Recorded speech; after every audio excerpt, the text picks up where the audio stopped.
Let me go to Virginia and talk to Seth. Seth, welcome to the show. You're on the air.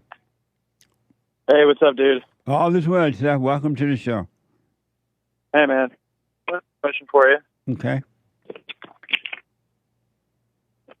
Can you hear me? I can now. Hello? Okay. My question is, I have a family trip to Switzerland next month for my 80-year-old grandfather. And my band has a gig on the 17th. And I already committed to going to this trip, but I accidentally said yes to this show. It's actually in D.C., or Arlington, I should say. But I want to make sure I'm making the right call by going with my family to Switzerland and not doing the show. How old are you? I'm 26. And so your question for me is what? Should I, with my band, play the show in Arlington, or should I stick with my plans to go to Switzerland? Which one is most important to you? I mean, I think it's most important for me to be with my family, to be honest. Why? It's just a once-in-a-lifetime deal to do Switzerland. So you believe going to see your granddaddy birthday is more important than going and making money? Yes, that's what I'm thinking right now. Are you living with your parents or something? Yeah, I'm living with my grandmother. How old are you? 26. Why are you living with your grandmama? Oh my! To make a long story short, I moved out, living with my girlfriend, and moved in with my grandmother. So you moved in from one mama to another one? Yes, sir. No wonder you can't make a decision. Yeah. So I want you to think about this. You're a grown man, right? Yes. You're 26, right? Yes. You have a band. You have an opportunity to go and make some money. Your family going to go on a trip to visit Grandpa for a birthday, but you're an individual grown man. You need to earn a living for yourself, and it's hard for you to decide what to do. Yeah, I mean, the gig, I guess, it just doesn't seem as important, just because I guess I get a lot of them, but you're making an excellent point. No, that was a question. It wasn't a point. Oh, what was your question? I mean, you're a grown man. You're living with grandma now. You just moved out of your girlfriend's house. You moved into grandma's house, right? Yeah. You don't have your own place, right? Right. If you're making a lot of money from your gigs, why don't you have your own place? Well, I don't really make any money from the gigs. Oh, I thought you just said you cannot take this job because you make a lot of money or you get a lot of gigs. Well, I think when we spoke last time, I was concerned about being able to take the gig because I had two jobs, but they've been like kind of few and far between. I'm confused. Why would you decide? I mean, why is there a conflict between you taking a job and you're going to get paid for it when you play the gigs, right? Yeah. And going to grandpa's house. Why is that even up for discussion for you as a grown man? Just because I feel bad. I guess. I feel bad for not staying, I guess, the duration of the trip. You feel bad for what now? Yeah, just for not. I wouldn't be able to stay for the entirety of our trip in Switzerland. So I feel bad that Why do you even have to go? Well, my mother paid for my trip, so it was kind of a thing, a family thing. Did you tell her to pay for it? I did not, no. And if you don't want to go, tell her you're not going and turn the ticket back in or give it to someone else. When will you grow up and stop having to go on these family trips? You're a grown individual man now. And mama's never going to stop you from doing it. Right. Do you understand? Mama is never gonna stop planning the trip with you being a part of it. You're an individual. Why can't you make your own decision and go out and do your own thing? You ain't no little boy where you got to go on every family trip anymore. Right. Why don't you see it that way? Well, my brother just got out of the Navy, and then he's going to go to Japan. He's going to start living in Japan like the following week. So it's kind of be like my last time to see my brother before he leaves. But I guess that's not really that big a deal. So your brother, you're going to see your brother in Switzerland? Yeah. He lives in Virginia. Is your brother in Virginia right now? He is. And you're in Virginia? Yeah. And your brother going to go from there to Japan? Yeah. Can't you go over there to the house and see your brother before you leave? Yeah, I can't. I don't understand why issue with that. What's the problem with that? No, you're right. No, that was a question. There's no problem with that. Why can't you go to, hey, brother, you're going to Japan. Oh, see you later. Bye. Oh, because you're going to eat a lot of rice over there. But why can't you just go over there and say bye? Yeah, I just want to go do this thing with my family so bad. Why? It'd just be nice. I really want to try and get sober. I've been trying to get sober for a long time. Well, which is most important for you, to grow up and be a man or to follow your mama on these family trips? To grow up and be a man. And is going to Switzerland going to make you sober? For a week at least. You're going to go over there and get drunk too, believe me. Oh, no. It's from weed, not beer or anything. You can't smoke weed in Switzerland? Maybe you can. I don't know. I haven't looked into it. Oh, you're going to smoke some weed over there too? No, I hope not. Oh, no, you will. Seth, hold on for me. All right, let me take a quick break. Yeah. Yes, thank you. Let me go back to Seth. Lord, poor Seth. Seth.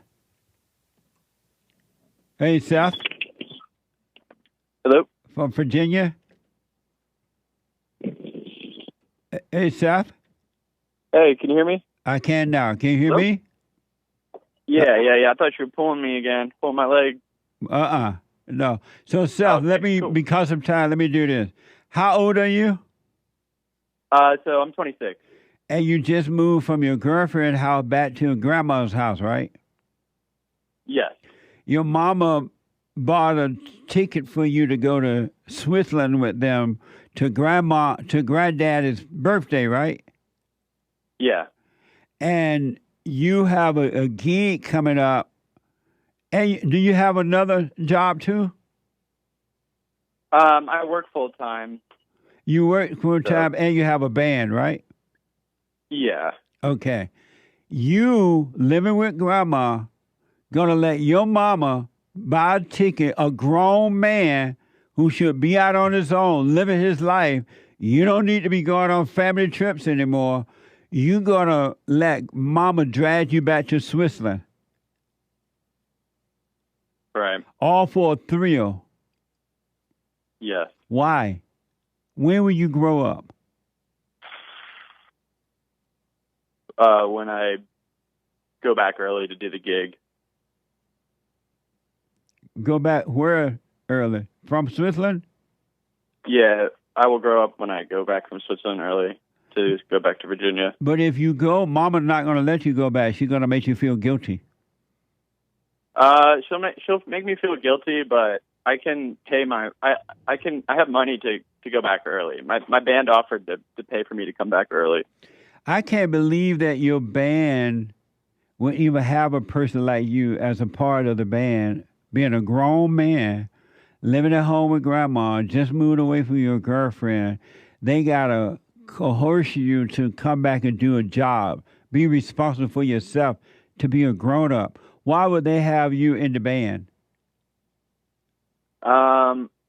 Well, I can only, I guess, but from what I observe, I'm not the only one, so it gives me leeway, but that's the only reason. You're not the only one. But, What? well, I'm not to make an excuse, right? But Right. there is another member of my band that is also like not following through, so I think it just makes it acceptable for me to. When will you take responsibility for your own life? When will you get from underneath your mother's skirt tail? When will you stop letting mama control you? Hoping by the end of today. You gotta grow. Your mama don't love you. She hates you, and she loves the control she has over you, just as your girlfriend had control over you. Grandmama got control over you. They're not gonna set you free. You're gonna have to break away from it. And then your brother going to Japan. If you want to say goodbye to your brother, go over to the house there in Virginia and tell your brother bye. Bye, brother. I Right. wish you well.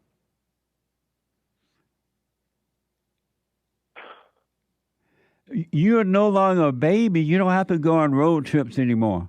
When you want to take a trip to Switzerland, as a grown man, you go. But now you're trying to build your life as an individual. Right.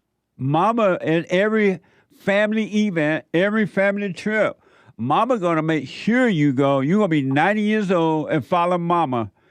And you, oh, the family. This is a family thing. You're no longer part of the family, man. You're not a baby. Right. Thank you for saying all that. I've been really lost in that. What did your father say about this?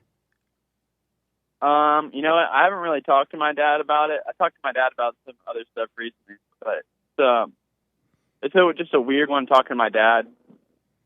It's weird to talk to him about these things?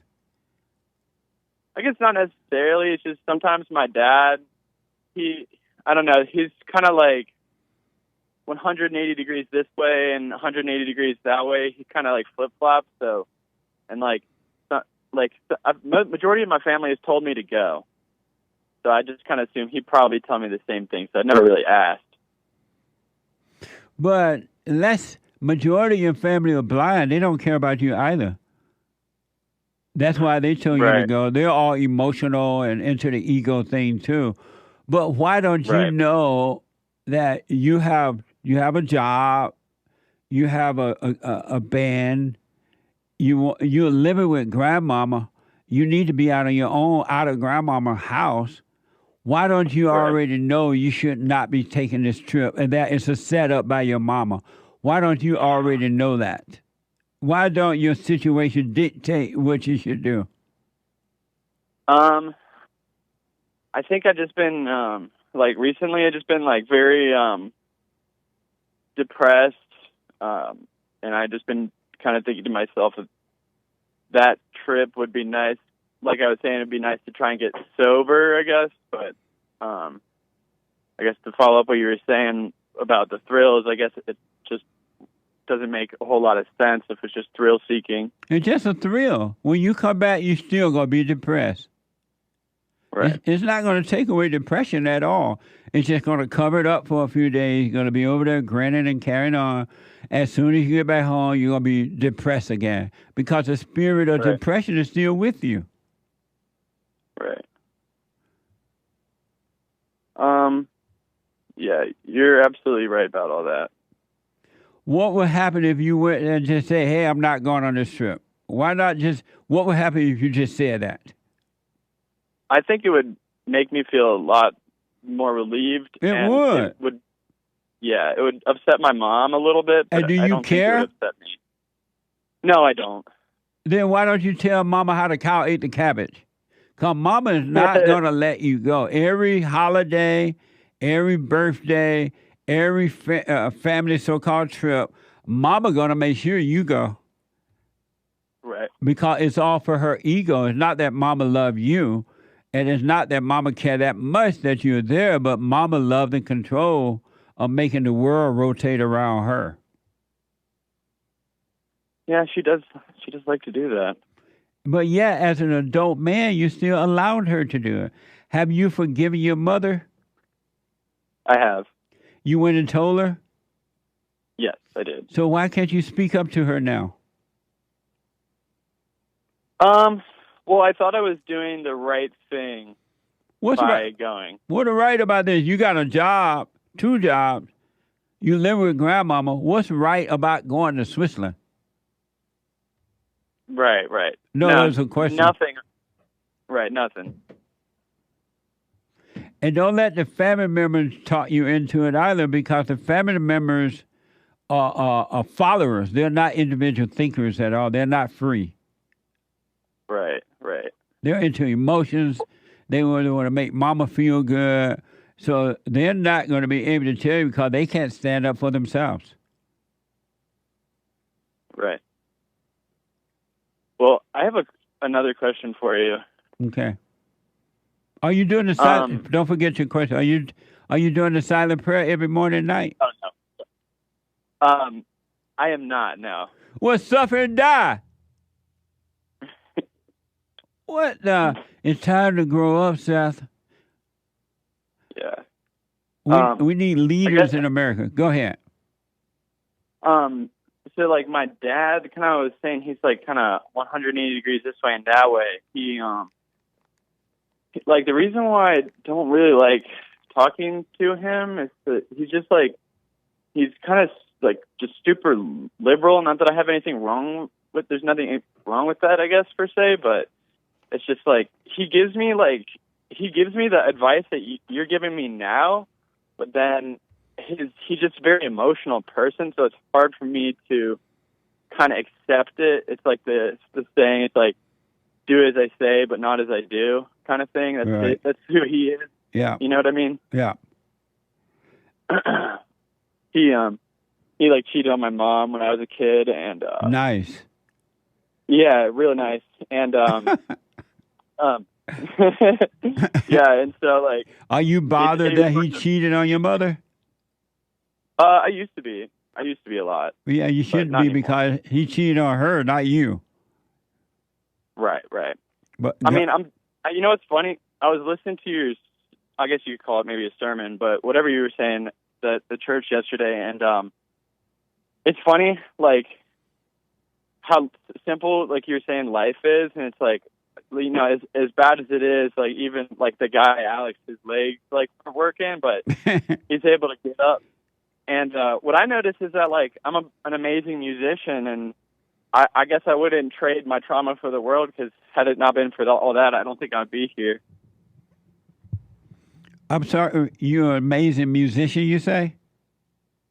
Yeah, tooting my own horn here. Right on. But you said if it weren't for your trauma, was not for your trauma, you wouldn't be a musician?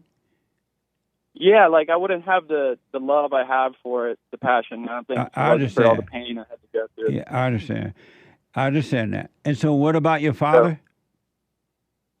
I guess I just have trouble like communicating with him because he's so emotional. I guess if you can't tell, the apple doesn't fall far from the tree. Have you forgiven him? Yeah, I have actually. And so what's your question about him? What's your question about that? Just like because I didn't really know to go to him. Well, I thought about going to him for advice, but I just like couldn't, because I just kind of knew it was going to be the same with old advice everybody else was going to give me. So. Right. And so your question is what? How do I just have that conversation, like, I don't know, without being so obsessed with, just like obsessed with how it's going to go. Like, I don't. You have what conversation? Just like having a conversation with my dad. I think it's hard for me to talk to him, because it's like hard for me not to point out all the flaws in him that irritate me. So you still get angry at his weakness when you see his weakness? I don't get necessarily like angry. I don't get like frustrated. It's frustrating that his weaknesses are like his personality. So it's like his personality is just like kind of just I hate to say it, but he's just kind of a weak guy. So it's like I talking to him understand. is just kind of like barf. Yeah. I understand. Can I Yeah. get you to hold for one more minute? Let me take a quick break. Yeah, man, we're talking all afternoon, aren't we? Hold on. 888-775-3773. Let me go quickly back to Seth out of Virginia. And Seth's trying to make a decision whether to go to Switzerland with the family, with mama and everybody, to grandpa's birthday, or stay home and work his gig, get paid, and then go to work and get out of grandmama's house.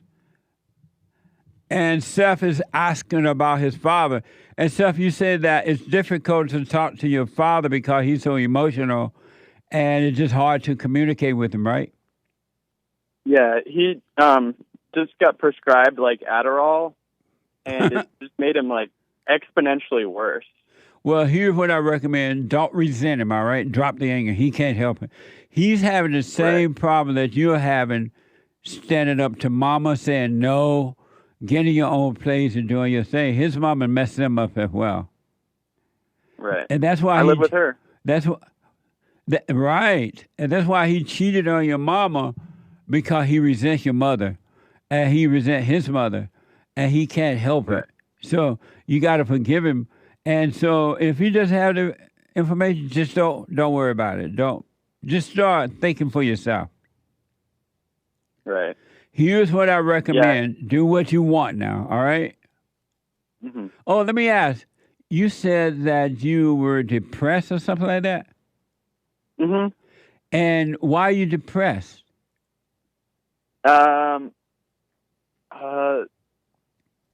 think I was just depressed because I was just not willing to, like, I don't know, like, not willing to, I don't know, come out of it. Not able to really think. I wasn't able to just, like, sit back and think. I was just always constantly in the mind palace going about how I can fix the problem in my head. And so, do you think going to Switzerland is going to end your depression? No. And so, you said your mind palace. What's that mean?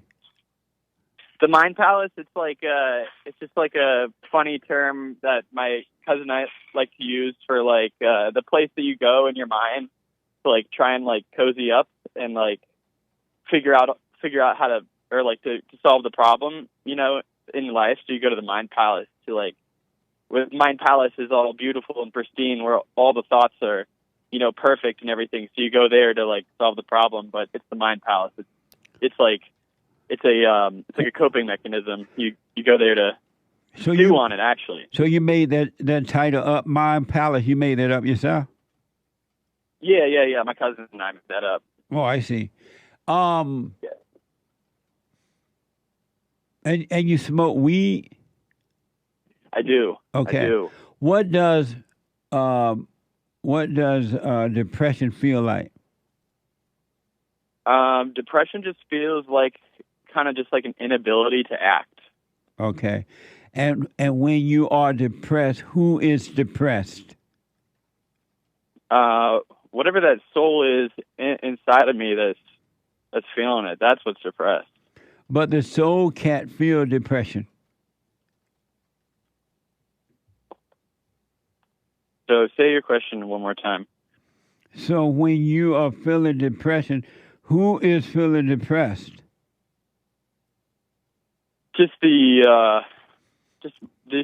emotionally feeling depressed. You can't be depressed. Okay. So if I'm feeling that, right, then what do you call that? You're lost in your mind and emotion. It's in the body. It's in the mind and body. It's in thoughts and feelings, but it's not in you. It's not you at all. But you're calling it you by saying, I am depressed. And when you say, I am depressed, you're taking on a false identity because it's impossible for you to be depressed. You can never be depressed.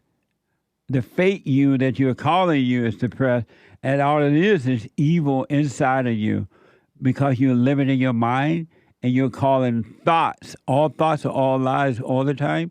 You're calling them you when they're not you. Yeah. You're living in your head. Mind palace. Whatever. I hope I hear you. I hope you use that, man. That's for you. All right, thank you. Mind palace. Stay out the mind palace. And why did your girlfriend throw you out? Oh man, I threw myself out. Okay. So here's what I recommend. I have to run, but here's what I recommend. Do what you want.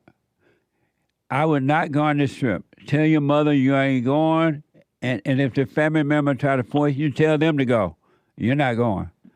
You do that gig, you save your money, you do your other job that you have, you do the silent prayer morning and night so you can start being present instead of living in your imagination, so you can grow up, get your own place, and start living your own life. Okay. And then you're going to see the light of God will show you and answer all of your questions. I'm telling you, the light will guide you. The Spirit of the Father will guide you in every area of life. But you got to take your eyes off your father, your earthly father, forgive him, forgive your mother, and stop allowing your mother to haul you around to make herself feel good, because it ain't about you. Your mama is doing this for herself. She doesn't care two hoops and a holler about you at all. Right. It's all for guilt feeling for mama. Yeah, that's very true. All right?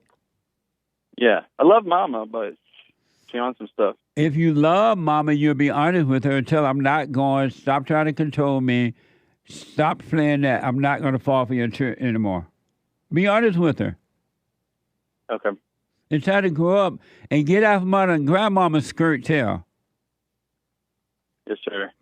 How old are you again? I'm 26. 26, and you living with mama. Yeah. Doesn't like feel? No wonder you're depressed. Yes. Yes.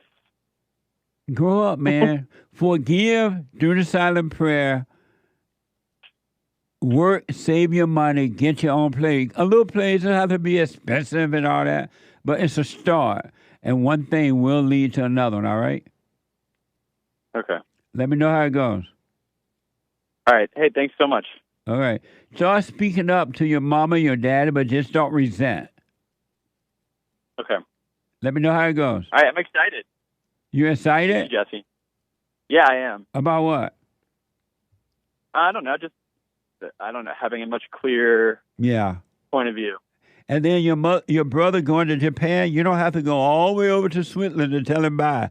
Go over there on Virginia Road and tell him bye. Yeah. All right? Yeah. All right. I wish you well, man. Let me know. Wait. I'm going to listen to this back. Thank you so much. All right, buddy. 888-7753-773. First time caller out of Canada is Anna. Hold on here. Anna, welcome to the show. Hello. You're on the air. Hello, Jesse. How are you? All is well, Anna. Oh, it's wonderful. I'm so happy to be able to speak to you. And you're a first-time caller, right? Yes, I am. Okay, go ahead. Welcome. My question is, for all the babies that have been aborted, what happens to their souls? Will they go back to God, or I'm just wondering what happens. I really don't know. I just don't know. Only God knows that. Wow, because there's so many. Right, but only God knows that.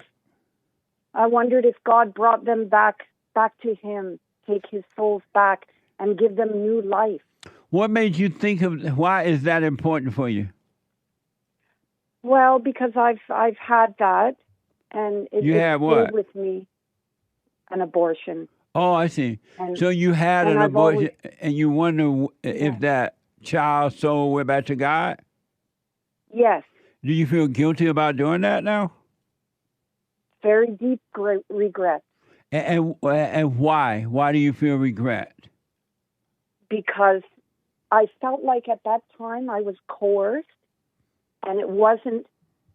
It went against me, everything I believed, everything I wanted in life. And who encouraged you to have an abortion? My husband, Oh, yeah. you only had one? Yes, Okay.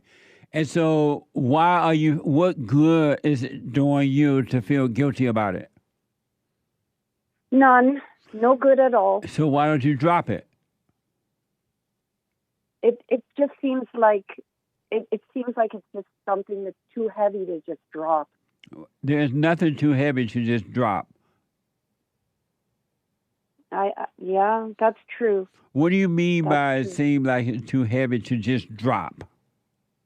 Because it's such a huge sin. It's a crime against.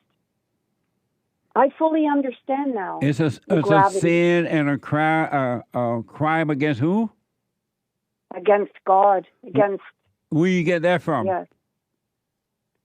I don't know. That's something I've always believed. And where'd you get that from, though? Probably got it from church. And so, I would say. where in the Bible, anywhere, does it say it's a huge crime against God? But it's murder. Where in the Bible does it say it's a huge crime against God?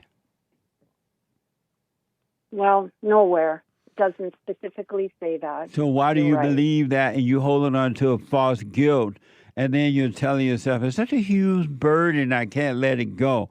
What good is it doing you to live that way? Well, it doesn't do any good. It doesn't build me up or do any Except for positive thing. it gives you a false thrill that you care, and now you're concerned. You're concerned about the other dead babies. It's just a thrill. Why don't you drop it? Let it go. And because God is not holding that against you, why would you hold it against yourself? Yeah, you're right. There's no reason. No, that was a question. Why would I? That is a tough question, yeah. Smoke on it. Let me take a break. Can you hold? Yes, I can. All right, hold on. Let me take a quick break. You smoke on that, and I want you to answer that for me when I come back. Right? I want to go quickly back to Anna, a first-time caller out of Canada, and Anna said she was worried about those little babies. What happened to the soul of those little babies? And Anna had an abortion with you at some point in life, and now she's won't let it go. Anna, why? My question was something, and you say. I think that I can't let it go is because it's a result of cheating, and therefore I guess I have like a double guilt. Like I feel especially guilty of what happened. You cheated on your husband? I did. And then you got pregnant? Yes. And then you had an abortion? Yes. And your husband told you to have the abortion? Yes, he did. I don't blame you. You need to hold on to your guilt. Yeah. No, but Jesse, no, but Anna, I'm joking. Oh. It's a big story, but at Anna, the end of the day. Anna. Yeah. Yes. As of right now, there's not one reason to hold on to that. It happened then. It's over. You could not see what you were doing at the time.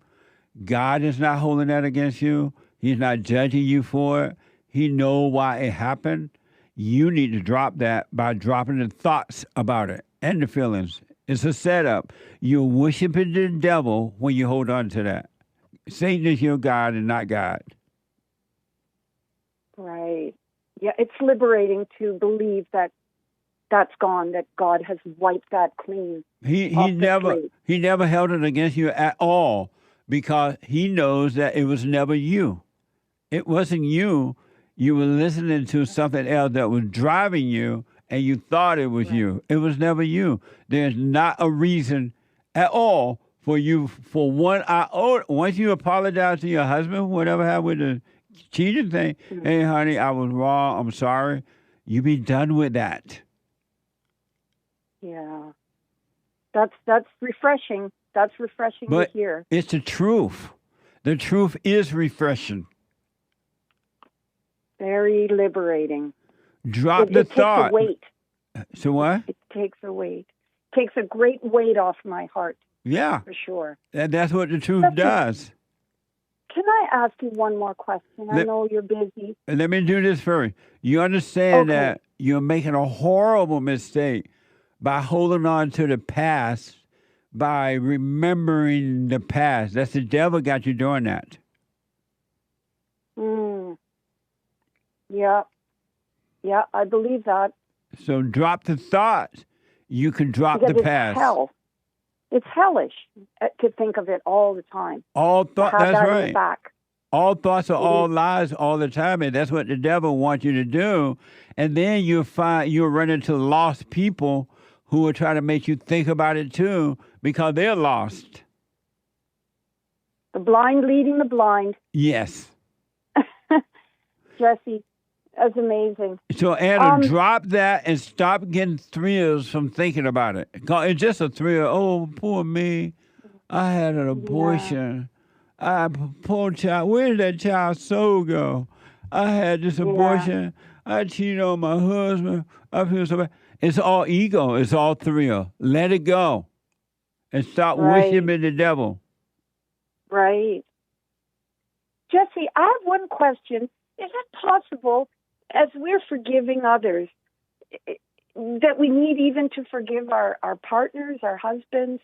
Is there ever a time when we need to forgive them too? What's a partner? Well, my husband. Why you call him a partner? He a husband. Yeah, that's true. Yeah. Okay. Yeah. Is there a- Once you forgive your mother and your father, Yes. you start to live a life of forgiveness. It would be impossible, literally impossible, to ever judge again. Mm. No matter what your husband did, said, or is, no matter what your enemies have done to you or try to hurt you, no matter what happens, it will be impossible for you to judge anyone at any time about anything because you will have the Spirit of God. You will have wisdom guiding you, and wisdom cannot judge.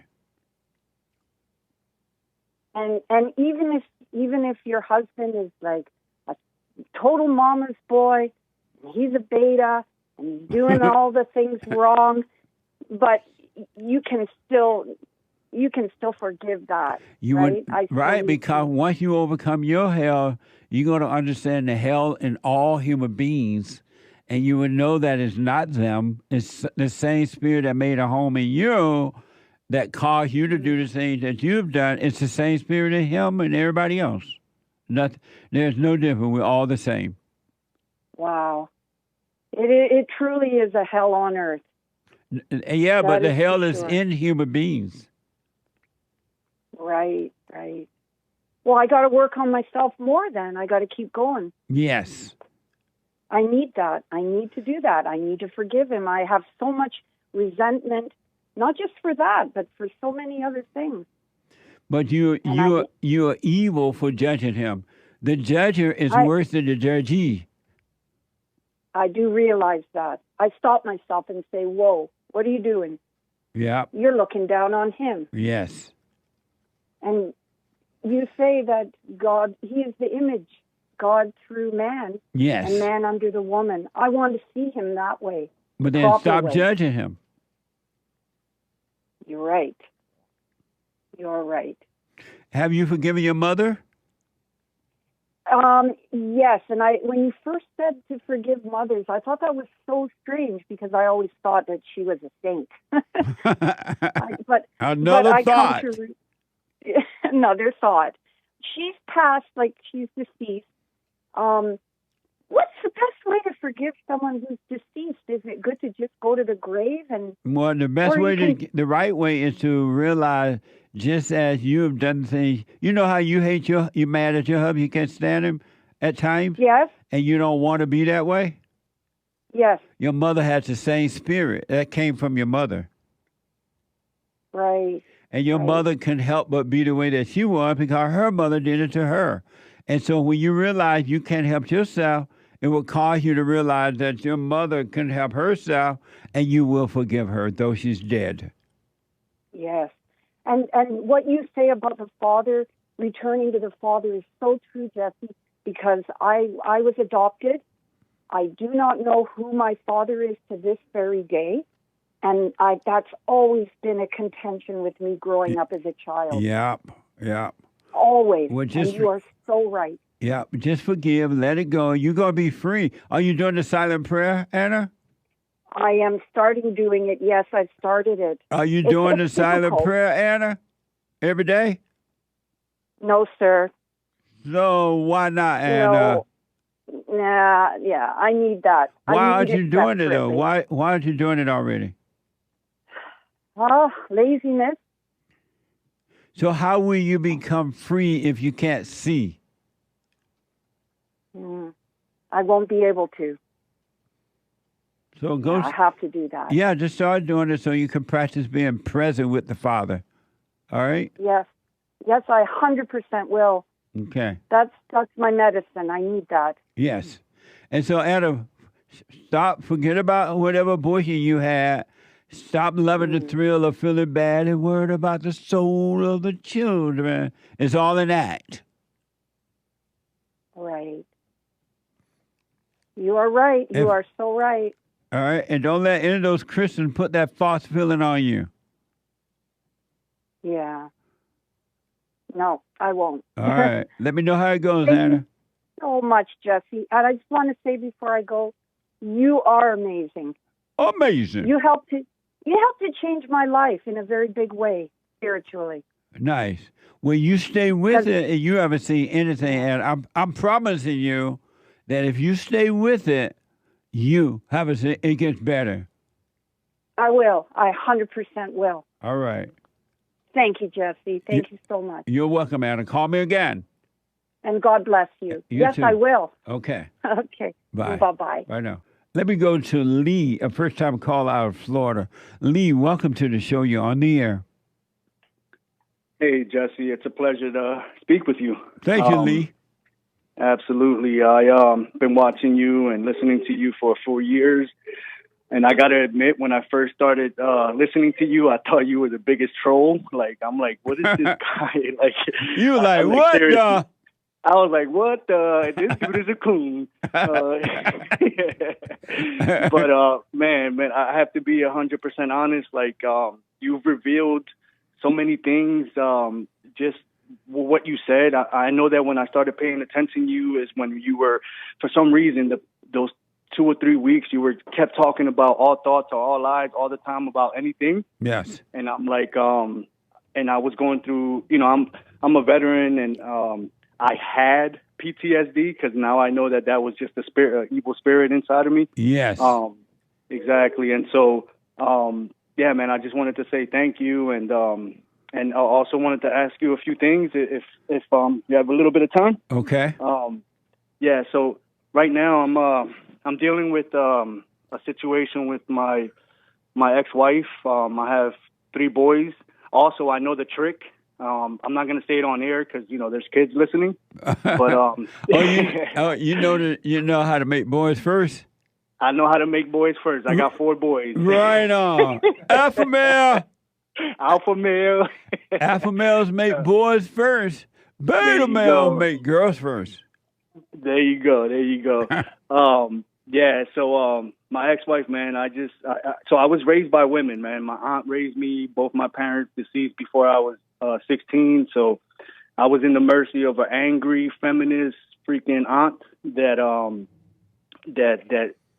instilled her will in me. Yeah. And yeah, man, I kind of woke up around 38. I'm 43 now. and it was a lot to do with your help. But so I have a situation, man. I got a letter yesterday that wants me to go and take a paternity test for this freaking woman that I have no idea who she is. I called the Philadelphia court system to find out if this is really a real thing. I thought it was like a joke, like my ex-wife trying to separate us or something with my new wife, and it's real. Like, they're freaking, and I'm a little afraid, right? Like I don't want to say I'm afraid, but I'm like, I know the court system is all about the women, and so I'm afraid to face that situation. I have to do a DNA test on the 14th. Are they paying for it? No, I'm gonna probably pay for it. Why don't you have them go to your doctor so you can make sure that there's nothing is done right? Well, this is an independent lab in Florida, but I so how would I go about doing that? Like, who do I? Because I contacted the Philadelphia court, and they're like, yeah, the reason you're being asked to do a DNA test is because this woman is, of course, married to the government, and so she's getting cash assistance, and so they want to have a man to pay for that. But why you don't know that woman? I swear, Jesse, I have no idea who she is. She's not even my type. When I was in my fallen state, she wasn't my type. She was a big girl. Like, nah, she's not my type. So you do know her. You said you didn't know I don't. her. But how you know she's not your type if you don't know who she is? Oh, because I did some research, my wife and I. So I'm at work yesterday. I work a late shift, and my wife calls me. She's like, I just got a letter from Philadelphia saying that you're you need to go and do a DNA test. And I tell you, Jesse, I have the most amazing wife. She didn't fight me. She said, we're going to get this handled, and we'll go forward. She knows the history. You know what I mean? And so yeah. So you saw a picture of the woman or something? Yeah, I went on Facebook and looked I see. up. Yeah, looked up the that woman that's accusing me, and she's from Philly. I also found out that there's a gentleman in her friends list that is a freak, that same name as the kid, same last name as both of us. I have the same last name as the kid, and the friend that's on her friends list has the identical name. Oh, right? I see. So it could be a mistake. I hope so. Well, it sounds like if you don't know the woman, you've never been near the woman, you have not seen the woman, it sounds like it might be a mistake, so just go and take it. You said it's an independent lab down in Florida because the situation is in Philadelphia, right? Correct. So you'll be fine there. Why have fear about it? You know you never seen the woman, so there's no way something could have happened. So it could be a mistake. Just go and take it and see what happens. I definitely will. I mean, I don't want to get a warrant or whatever they do, right? If I don't go there, but just stay out of your head about it, and just have a way to see. Because it sounds like, based on the information you just gave me, it just sounds like it's a mistake that happens sometimes. Okay, all right. Because if you haven't been with the woman, never seen the woman, there's no way the DNA going to say, yes, you're the daddy. Exactly. I don't fear that, man. Like, I really don't. Right. My wife knows that. We spoke about it. She's freaking. You actually spoke to her like a month and a half ago. She calls me a beta when I drink alcohol. She called it beta juice. What? Yeah, man. And so another. Go ahead. Are you doing the silent prayer? Not all days. But most days. And why not? Why not? So you can be more and more aware. I do. And you know what? In my mind, my thoughts are like, yeah, you're not really, wanting to get out of your hell. And yeah. And I. Can you hold for me so that you have one more question, right? Yes, I do. Okay, hold on for me. I want to go quickly back to Lee out of Florida. And Lee had another question he had for me. Lee, thank you for holding. Go ahead. Yeah, absolutely. Thank you for having me back. So my question was that, So I have 3 boys, as I mentioned, from a previous marriage, and she really turned them against me. Right. I mean, everything that you say is on point. Like, it's so freaking true. There's no denying it. I have custody of my second youngest with her. He's a 16-year-old, amazing kid. I'm, trying to show him the light and lead by example. But my 17 and 21-year-old, they're still angry. They still have that spirit of their mother and kind of like, don't talk to me. And I just, what can I do? I know my 21-year-old, he's an adult. It's on him, if he wants to come back. My 16-year-old lives with me, as I mentioned, and I asked him for forgiveness for not protecting him from his mom. My 17-year-old doesn't answer my calls or texts. I mean, what can I do? I love my children, man. Let them go. My 17-year-old too. The one that won't talk to you and communicate, wish them well, let them go, and you continue to work on you, overcoming the fallen state, returning to the Father, and whatever will be. But let them go. Just wish them well. Don't be mad at them. They can't help themselves. Of course. You can't. You cannot. They're adults now. And though younger adult, but you can't make anyone want to be with you. You can't make anyone love you. You just have to wish them well. The mother is evil if she done that. She's evil if she done that. She's evil for doing that. But just let them go. There's nothing you can do but work on you. Okay. Don't be like, don't chase them. You've already made it clear to your sons that they know how to get you. They can come around. They can be with you if they want to. It's up to them now. There's nothing you can do.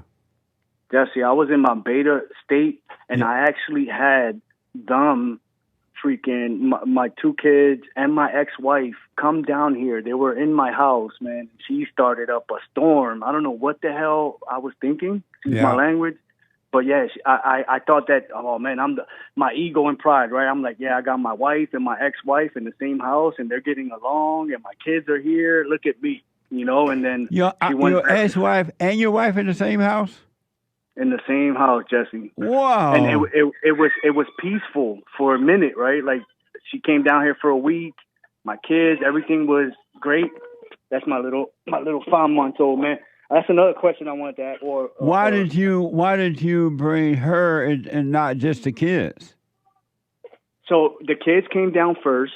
They come down every summer, and spend the summer with me.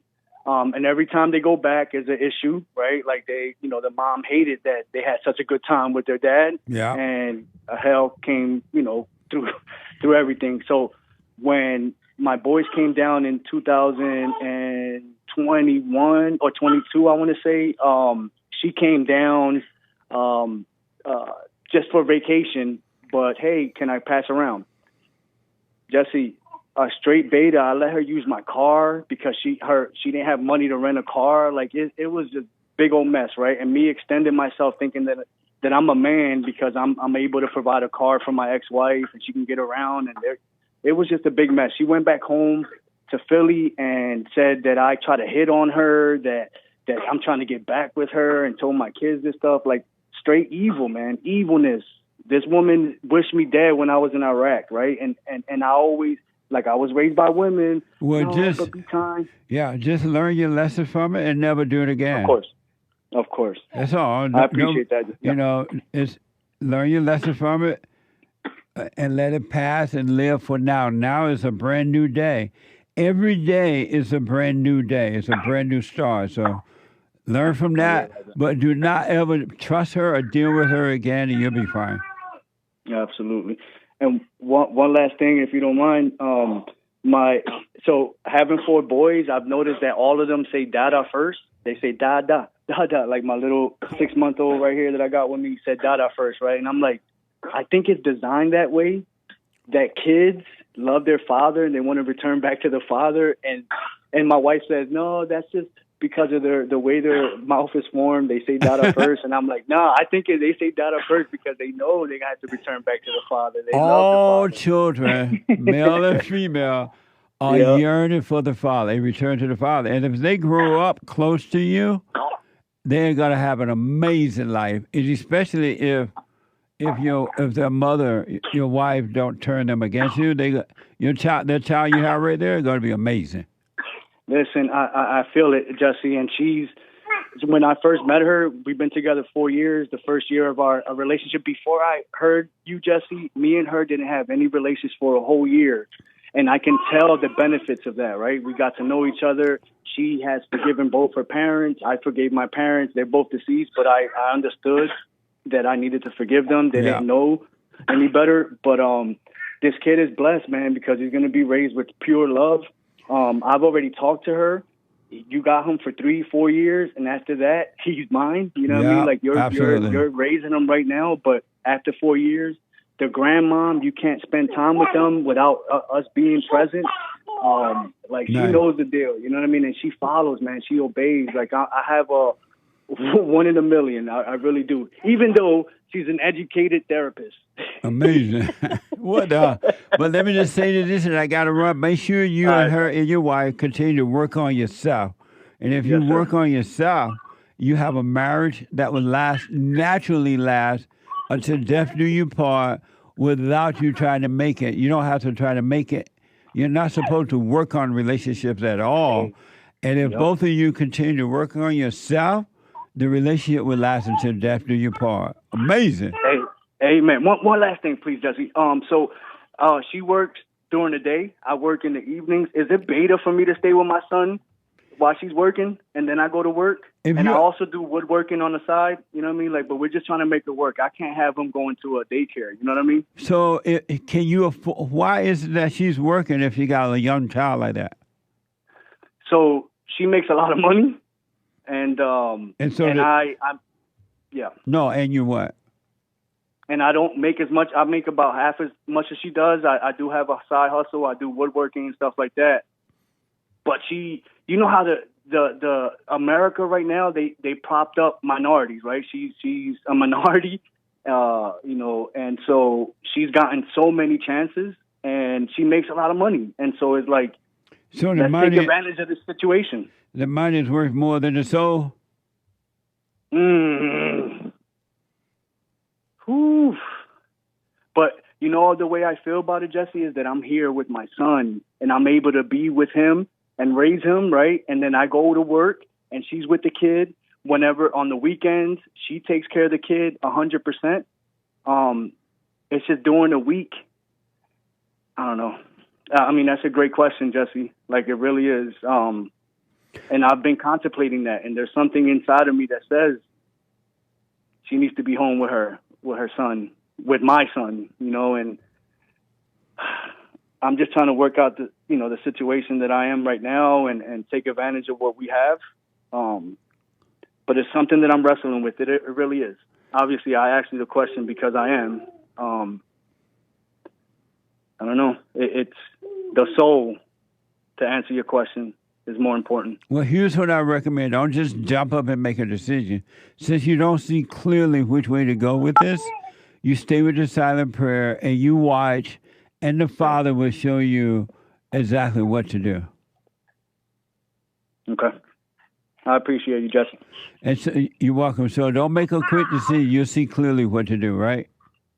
Yes, sir. And so you have one child with your new wife and 3 boys with your ex-wife, right? Yes, sir. Oh, okay. Well, just make sure you stay with the prayer. And so you can stay out of your imagination, because the thought will get confused even with this, and it will cause you to make the wrong decisions and create a big deal. But if you don't see what to do, just take your time with it. Okay. Makes sense. All right? Yes, sir. Thank you so much. Lee, I wish you well, man. Stay with the prayer. Appreciate it. Thank you. All right, buddy. Have a good one. You too. Bye. Bye.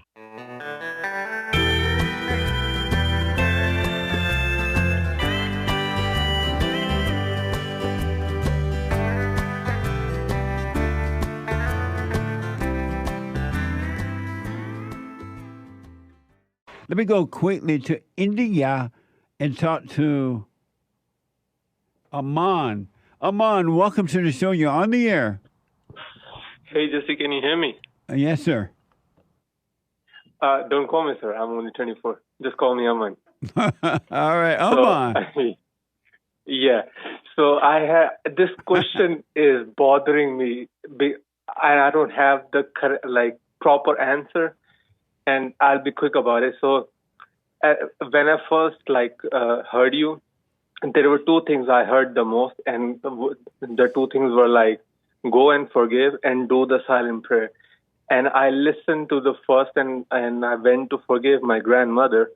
And just after forgiving my grandmother, I felt so much peace, so much peace. Like I was like, as soon as I opened my eyes, I would see the truth. Everything would everywhere I look, I would just know it, and I would feel so peaceful. And because I felt so peaceful, I thought that I don't need to start the silent prayer at all. So for 6 months after forgiving, I did not do the silent prayer. And when I started to lose my peace, then I was like, maybe I should do the silent prayer. And since then, it's been like months and months that I don't have peace. But I'm still doing the silent prayer constantly, trying to get it back. How should I get it back, and what happened? Just stay with the silent prayer. Watch those thoughts. Let them pass. You're fine. It's just you lost in imagination into your thoughts. Just let the thought. Now that you're doing the silent prayer, you're more aware of the thoughts. Before you were not doing them, you were not aware how deep rooted you are in the thoughts. But I felt so peaceful, and now it's all gone. Forget about that and live for now. Forget about the past. Don't let the devil keep reminding you what you thought you had or didn't have. Just stay out of your head. Practice staying out of your head and live right now. This is a brand new day. Every day is renewed. It's a renewed day. It's a new day. So will I get it back if I stay Don't think about tomorrow. Don't think about tomorrow. All you have is right now. Forget about the past and don't think about what if. Don't think about tomorrow. So this way I will get it back? Just stay present and you'll be fine. Okay. Okay, thank you. Stay present, you'll be fine. Yeah, but it's like in the beginning it was so peaceful. You still focus on something that doesn't exist now. Come back to present and you'll be fine. Okay. Okay. Thank you, Justin. That makes sense? Yeah, it makes sense, but at the same time, it's like I lost something so precious. You haven't lost anything. You haven't lost anything. Cut it out. All you're doing is chasing feelings and the past. How about living in the present? Stop the thrill of thinking about what you had. You just get the thrill from that. You love the pain of that. And what about the shaking I'm going through, when I'm doing the prayer now? Don't worry about that. Just be still. Whatever happens, let it happen. You just watch. But stop loving the thrill of the past, all right? Okay.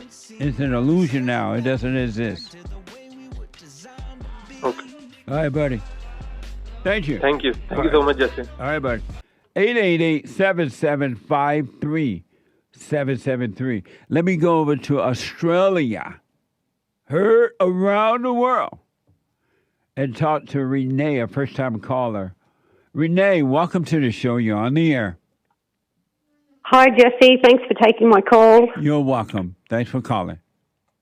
I sent a question through Buy Me a Coffee last night. BuyMeACoffee.com. You asked me to call you back. Okay. Yeah. And I was asking, I think I might have blasphemed the Holy Spirit, and I've been freaking out.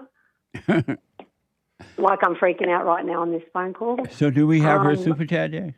Oh, hold on. Let me read the super chat real fast. Oh, let me pull it up. Give me a sec. Okay. She was the one who said that she was immoral with somebody, and then she was in a panic, concerned about it. Yeah, I I was filled with the Holy Spirit last year. I had a physical experience, so I know I'm born again. And, I did something with my ex, and now I've just worried that I've committed the unforgivable sin. And what's the unforgivable sin? Well, I don't know. You don't know? That's what I'm asking you. I think, I'm not sure. Well, just, I guess having an experience like that and knowing that God is real, What and type then of doing something wrong, what type like I of said in my... what type of spirit you have with the Holy Spirit? Well, I had a feeling of the Spirit. It was physical. I was sitting in my room, and I went into the silent prayer. I was overcome with this feeling to go into the silent prayer, and I'd only been doing it every morning for like 3 weeks. And then I did it this one night, and I'd just forgiven my mum and dad that week. And then, it was like Renee, can you hold for me? Yep. Do not hang up. Hold on, okay? Sure. Let me go quickly back to Renee out of Australia. I put Renee on hold because we ran out of time at the top of the hour. And Renee is feeling pain because she had an experience with the Holy Spirit. And then her boyfriend came over and the Holy Spirit went out the window.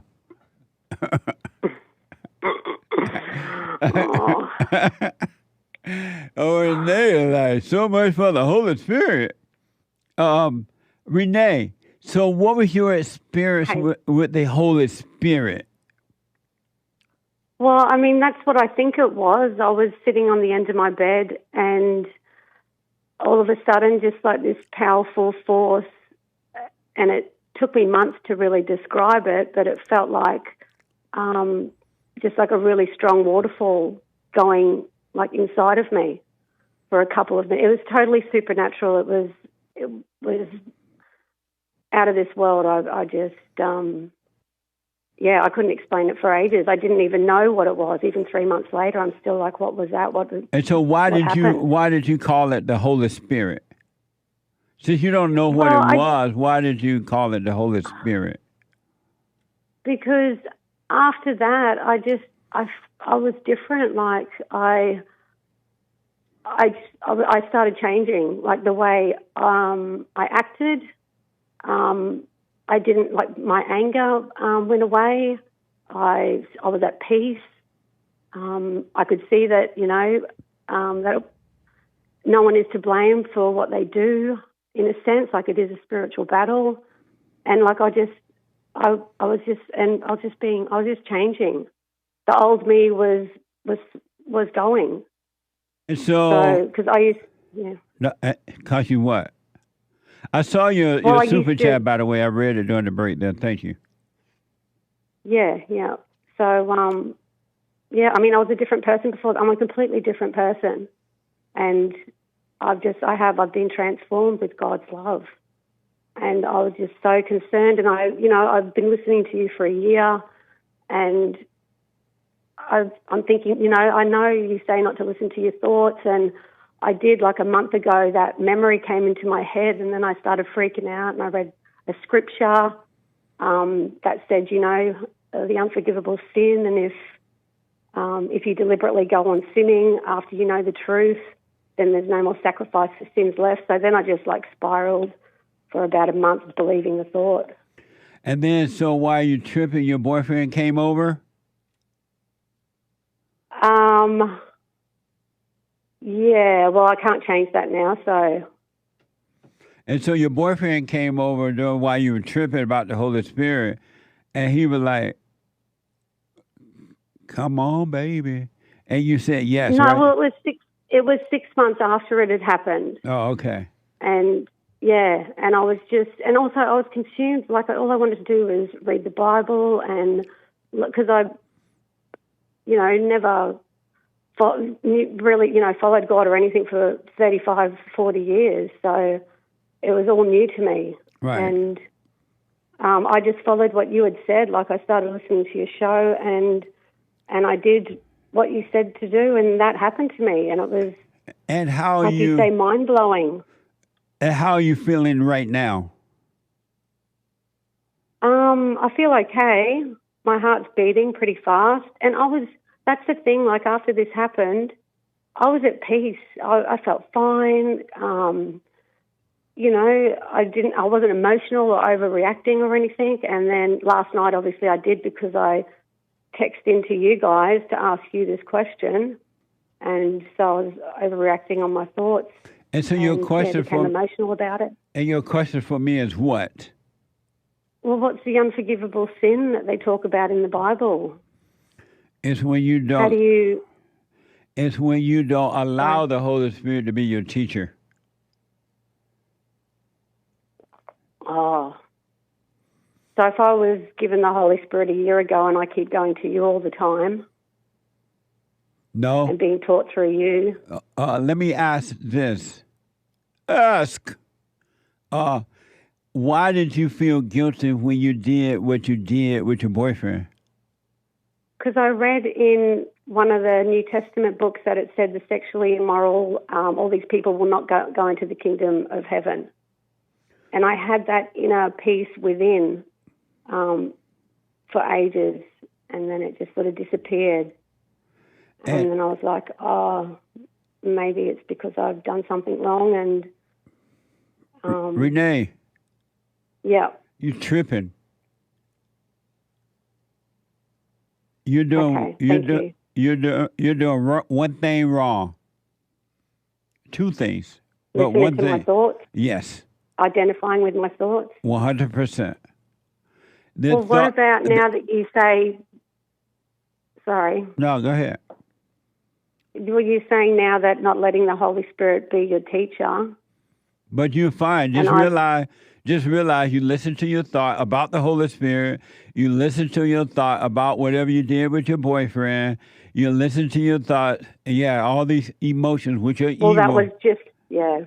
All you need to do is let those thoughts go, and you're fine. You're okay with the Holy Spirit. You're okay with God. You're just worshiping the devil by believing thoughts. Yeah. Yeah. Okay.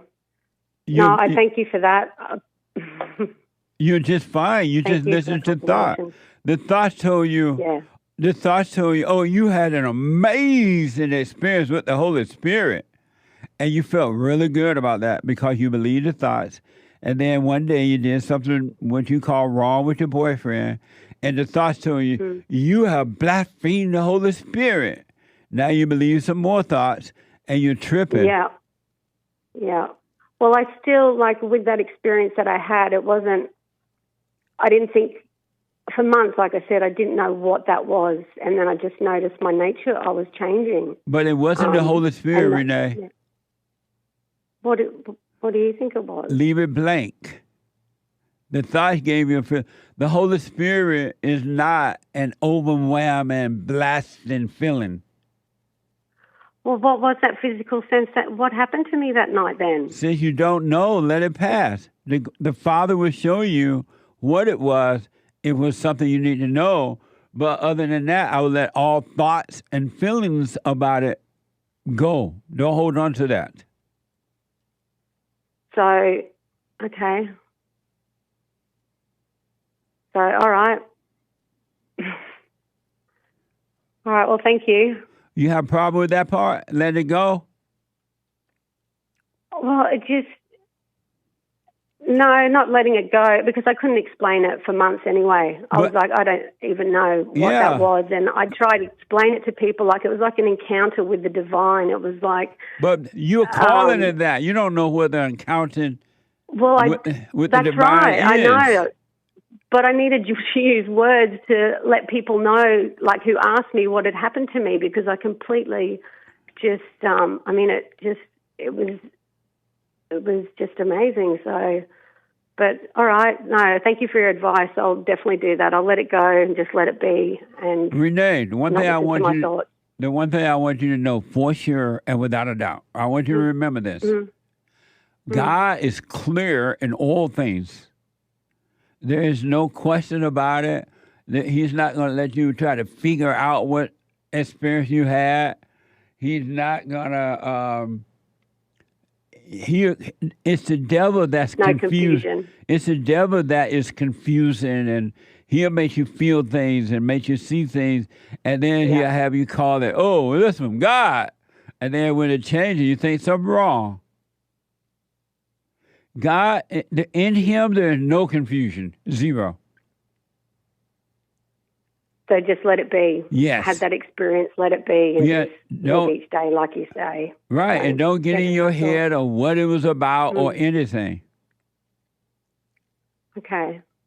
And I'm fine, even though I've been looking to you still, even though I know I have the Holy Spirit, if I still watch you sometimes. But Yeah. The only reason you know where I'm coming from is because the truth in you, which is the Holy Spirit, is allowing you to see that what I'm saying is true. Oh, totally. When you said all mothers are evil, I was like, that's what drew me into you. And then when that happened after I forgave my parents, I was like, this guy knows what he's talking about. And so I keep going back to you and watching your videos when I'm looking for direction. But like you said, it's in me and I have to just trust. Yeah, and be guided by the Spirit. And when you listen to me, just know if you see it and it makes sense, it's the Spirit of God, not me. No human being can make another human being see the truth. It's impossible. It's the Father that's in you that is you're hearing the words coming out of my mouth, but it's the Father in you, it's the Spirit in you that allowing you to see that. That makes sense. That's the truth. Yeah. And not me. No one can do that. So it's the Spirit in you. It's the Spirit in you that allow you to see the truth, and the Spirit in me that allow me to see the truth. The truth can only be revealed to human beings by God, and God only gives this wisdom and truth to those who welcome it, who want it, because he's not going to give it to the children of the devil unless they're ready to overcome the devil. Yeah. Yeah, and then that pain that I'm going through too with the fear, that's the ego death that you're talking about? Yes. You just took, And so what you do, you relax in the pain. Don't try to run away from it. Don't try to fix it. Don't do anything. Just watch it. Go on about your day, doing your normal work, and what do you do during the day. And don't call the fear you. Don't call the loneliness you. Don't call the pain you. And you just watch it, and the Father will save you from darkness. Because it's just darkness. It's evil spirits. It's not you. Right. I thought when you get the Holy Spirit, I had no idea about all this, but thank you so much. Yeah, the Holy Spirit is not the Holy Spirit is not this blast thing that you had. No, but I thought, after that happened, I thought that, after reading the Bible and stuff, that now I won't be able to do anything bad because I've got this good nature in me, and then so. And you say you thought. That's right. That's the problem. Yeah. Okay.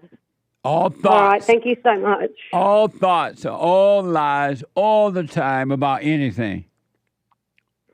Yeah. You thought. Thank you so much. I did. And I got sucked in and believed it. Yeah, 100%. Yeah. All right. That's amazing. I feel better now. And whatever you did with your little boyfriend, forget about it. Don't judge yourself. No. All right. Thank you so much. Renee, one last thing. If you judge yourself about whatever happened with you and your little boyfriend, you're going to end up doing it again. But if you don't judge it, if you don't be upset about it, if you don't call it you, if you don't identify with it, you're less likely to do it again. Oh, look, I know it's not going to happen again. You don't know that. Have a wait and see. Well, yeah. Think not about tomorrow. You don't know what tomorrow is going to bring. True. And the moment you say, I know I'm not going to do that again, you can't wait for him to come over. No, well, I don't want to go through all this pain again. So, No, but I but know the not fact- to listen my thoughts. Yeah, but the fact that you said, I'm never going to do that again, you're lying to yourself and you're playing God. You don't want to do that again, but you don't know what you're True, going to yeah. do again. Yeah. Have a wait and Well, see. I will if I keep my mind on God and think what He, I don't want to do anything that would be wrong. So I'm more aware of it now. But Yeah. forget about being wrong or right. Yep. Never think True. of being Okay. wrong or right again. Let those words go. Those are just false ideas in your imagination, and all ideas will lead you straight into hell. And it will keep you away from God. So forget about, I don't want to be wrong. I don't want to do wrong. I don't want to hurt God. Mm-hmm. All those are just ideas which are evil, and ideas will keep you away from God. Okay. I will do that. You want a clear mind. Yep. You don't want a thinking mind. You want a clear mind. That's right. Life without thoughts, life without thinking. Yep. All right. All right. Well, thank you so much, and thanks for everything that you do, Jesse. You're welcome. Anything I said that's not clear or you disagree with right now? No, not at all. Well, no. It all makes sense. All right, let go of those thoughts and continue to live your life. Thank you very much. All right. Good to hear from Have you. a great day. You too. Thanks, Jesse. All right. Bye. Bye now. I don't know if you heard or not. So if you listened to the Hate Report or the Hate Show yesterday, hate.com, you may have heard about this. And I don't know, did you play it on your show? About the riot in Europe? Yeah, we got into it a little bit. Oh, okay. Yeah. That's the Anchor Baby. I was just showing some graphs about how Pew Research shows that a lot of the countries you were just talking about don't want any more immigration when you ask the voters. I know the voters don't have any say-so anymore. The voters have voted in the people who took away their power to speak up.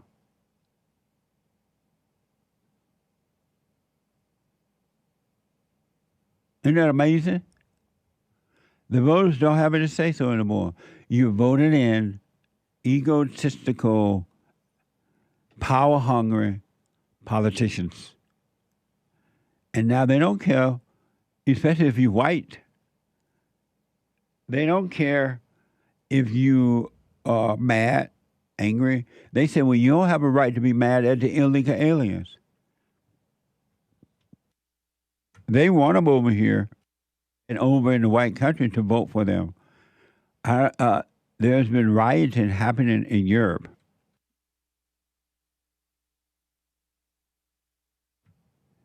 The whites are going through exactly what the whites are going through in America, per hell. And they have no help, zero. They have a government that is against them and for the illegal aliens, and they don't care if it's true or not, allegedly or not alleged, that you get killed, robbed, and raped. But if a white person do it to a non-white person, it's all over the media is used for destruction. According to the news report, this is how the whole deal unfolded over there in England. ABC 7, 3 young girls were killed and 9 others injured in a stabbing attack last Monday at a dance school in Southport, England. That's happening in America now, and it's going to get worse. A 17-year-old boy from the area was arrested on suspicion of murder and attempted murder. Watch this from ABC 7. To the horrifying scene out of the United Kingdom. A 17-year-old boy is in custody, accused of a stabbing spree at a children's dance class. 3 girls under the age of 10 were killed. Now investigators are trying to figure out a motive behind this grisly attack. ABC's RENEE Roy has the latest. An urgent investigation is underway into a fatal stabbing outside Liverpool in the United Kingdom. It is understood that the children were attending a Taylor Swift event at a dance school when the offender, armed with a knife, walked into the premises and started to attack inside. Authorities believe 2 adults were trying to protect the children. 3 little girls killed, identified as Alice Aguiar, Bebe King, and Elsie Stancombe. The suspect, a 17-year-old boy who was also critically injured, is in custody, charged with murder and attempted murder. I know the whole country is deeply shocked at what they've seen and what they've heard. Authorities say the motive remains unclear, but they've ruled out a terror-related attack. Taylor Swift responding on Instagram, writing in part, "They were just little kids at a dance class. I am at a complete loss for how to ever convey my sympathies to these families." King Charles saying, quote, "Heartfelt condolences, prayers, and deepest sympathies to the families and loved ones, and to all those affected by this truly appalling attack." Amazing. Your phony prayers and your outrage don't mean a thing. You set it up like this, government, and you allowed it to happen, we the people, and this is what you're getting. Because you're afraid. White people are afraid to speak up. And now those little girls are dead. And this is not the first time or the second time or the third time or the fourth time. And yet, you still vote in the same kind of people who just are not about you at all.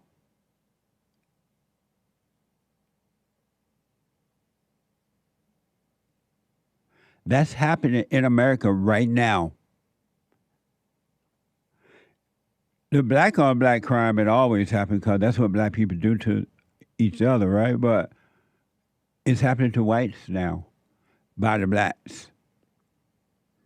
According to Wikipedia, that the guy that was allegedly committed the crime is Atso Rudakabana, Rudakubana,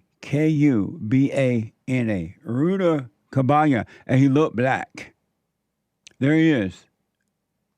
That's him when he was little, according to the story.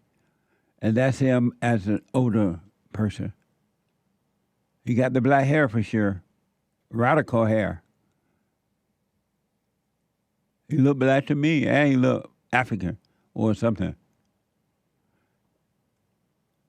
You allow them into your country, this is what you're going to get. You allow them into America, this is what you're going to get.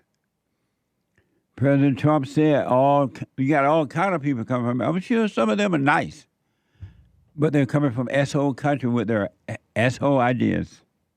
They don't fit into this culture or white culture or Christian culture.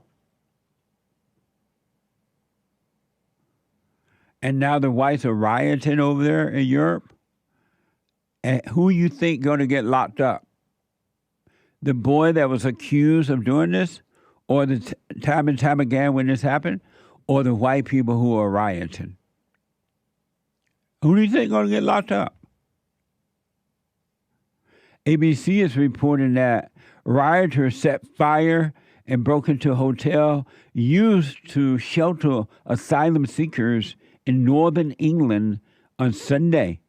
I want you to watch this news coverage of that riot from ABC 7. Less than a week after 3 small girls were killed in a Taylor Swift-themed dance class in Southport near Liverpool in northwest England, far-right protests, anti-immigrant, anti-Muslim protests have continued to take place in cities across the UK. On Saturday, they took place in cities such as Bristol in the west of England, Hull in the northeast, Belfast in Northern Ireland, Liverpool, Manchester as well. There were scenes of violent clashes between far-right protesters and police, a number of whose officers were injured when they had things like bricks and bottles thrown at them. There were also violent scenes when anti-racist protesters and far-right protesters managed to get to one another. For the most part, they were kept apart by police officers. We also saw vehicles being set on fire. There were also reports of looting in some instances as well. Prime Minister Keir Starmer saying that the police had the government's full backing to try to keep keep the streets of Britain safe and to take full measures that were necessary against those that, in his words, were looking to sow hate. Now, these protests began in the wake of this stabbing that, as I say, left 3 girls killed, seriously injured 8 others, and left 2 adults in hospital. There was misinformation spread on social media, particularly X, that said that the perpetrator was a recent migrant and who was Muslim. As a result of this misinformation, the judge presiding the case took the unusual step of lifting reporting restrictions on the 17-year-old boy, who turns out to be born in Cardiff in Wales and whose parents came to the UK in the wake of the Rwandan genocide. They came from that country. Amazing. If the boy had been white and they were putting out that kind of, you think the judge would have lifted the information? No.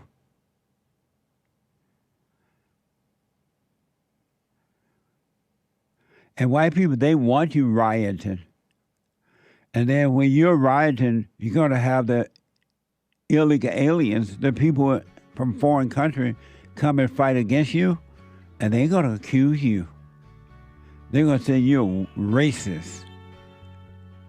They want you doing this. That's why you should drop anger so you can see how to deal with the issues of life in the right way. You've been set up. 888-77-JESSE. I speak of this and as a warning to you that it's only going to get worse. American government and European government no longer support the people. They want power. They want wealth. And they are now catering to the visitors of the land and not the people who own the land in white countries. And it's only going to get worse.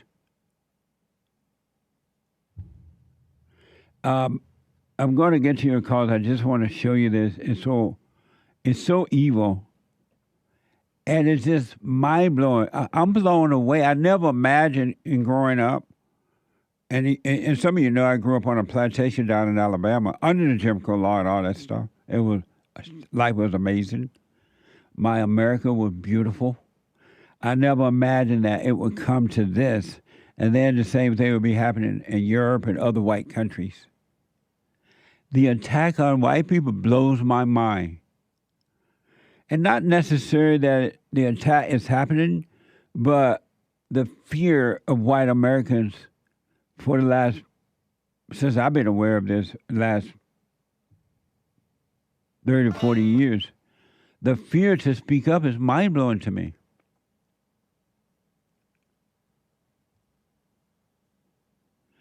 This is a little more information from the riot that's happening in Europe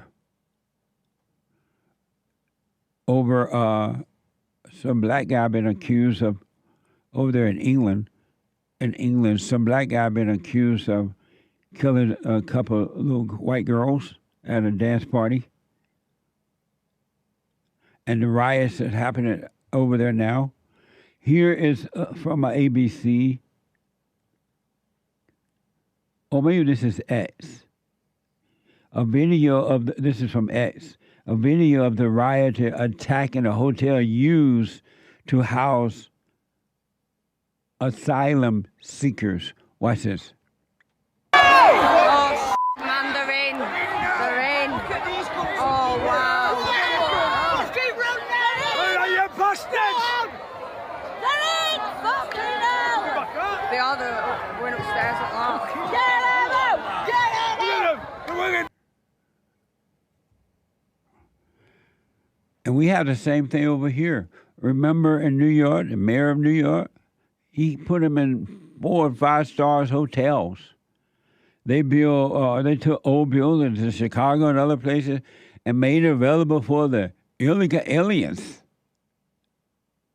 Free everything. And some of the illegal aliens over here are complaining about the food, though it's free. Did they have better food over wherever they came from?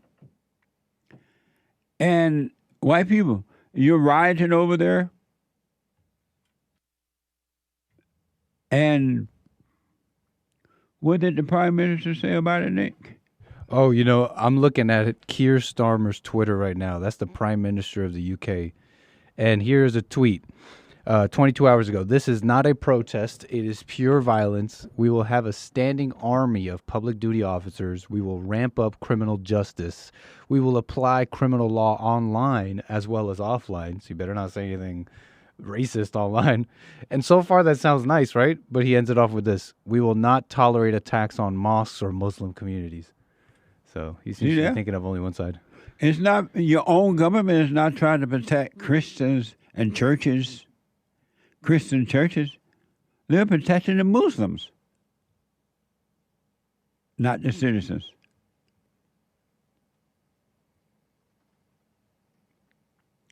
And these people come into your country, my country here in America, and they shout, "Death to America."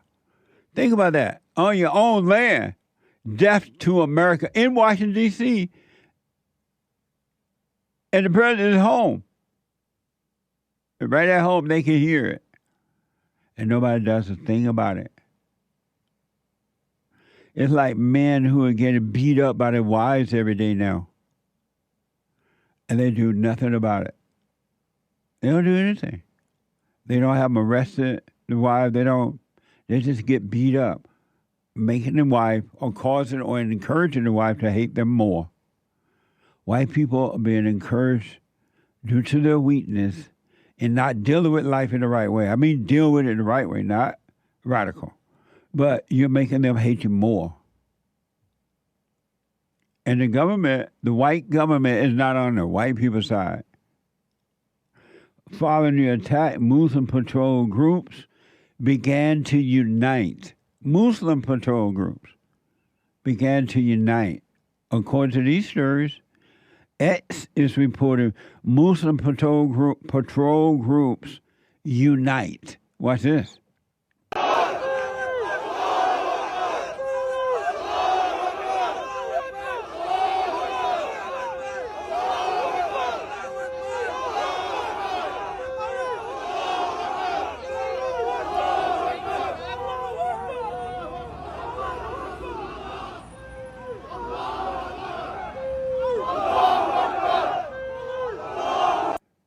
Allah Akbar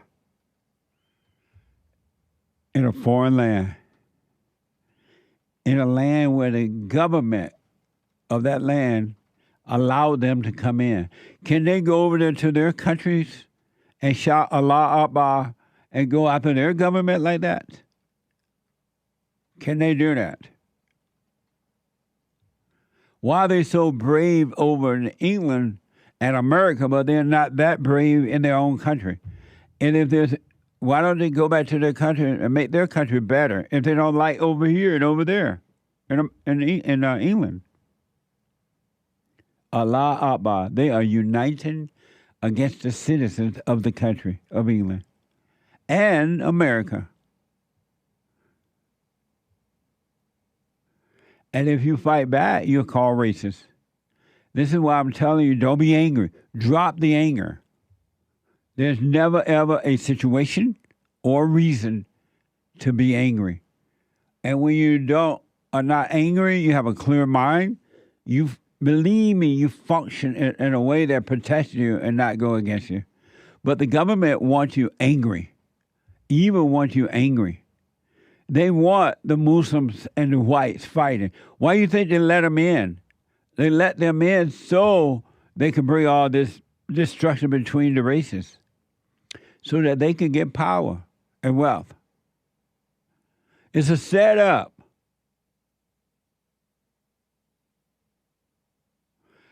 Another quick video from X.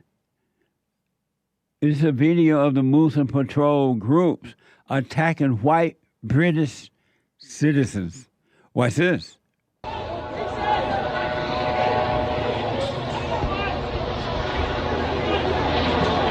The visitors are attacking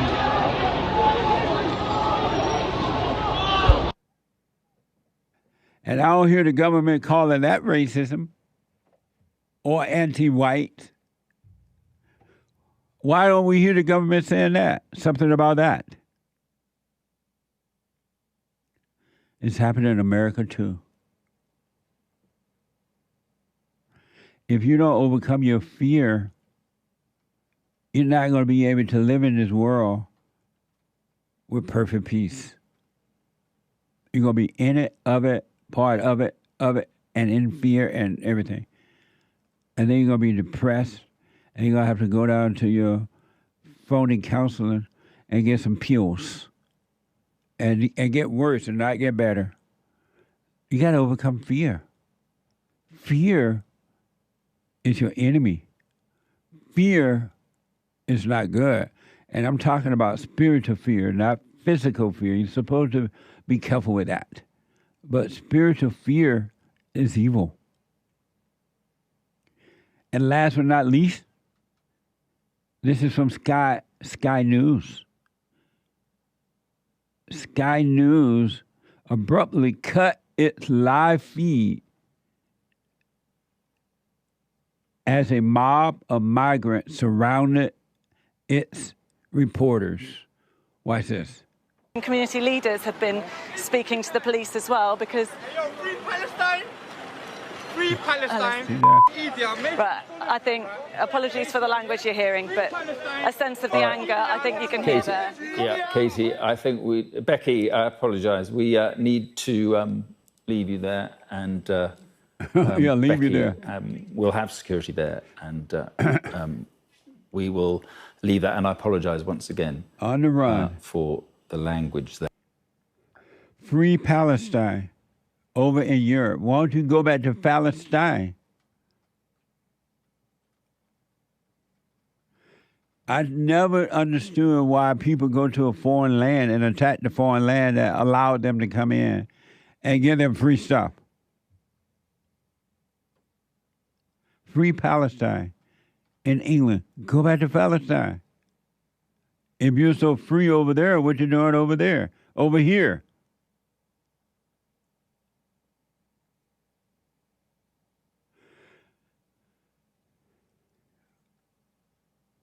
According to ABC 7, the far right has seized on spread. According to the far right, according to ABC 7, the far right has seized on and spread a wave of disinformation, including false claim that the attacker was an immigrant, to mobilize anti-Muslim and anti-immigrant protests. Police say the suspect was born in Britain. I don't care about that. I care about you can allow foreigners to come into your own land and take over and try to hurt you.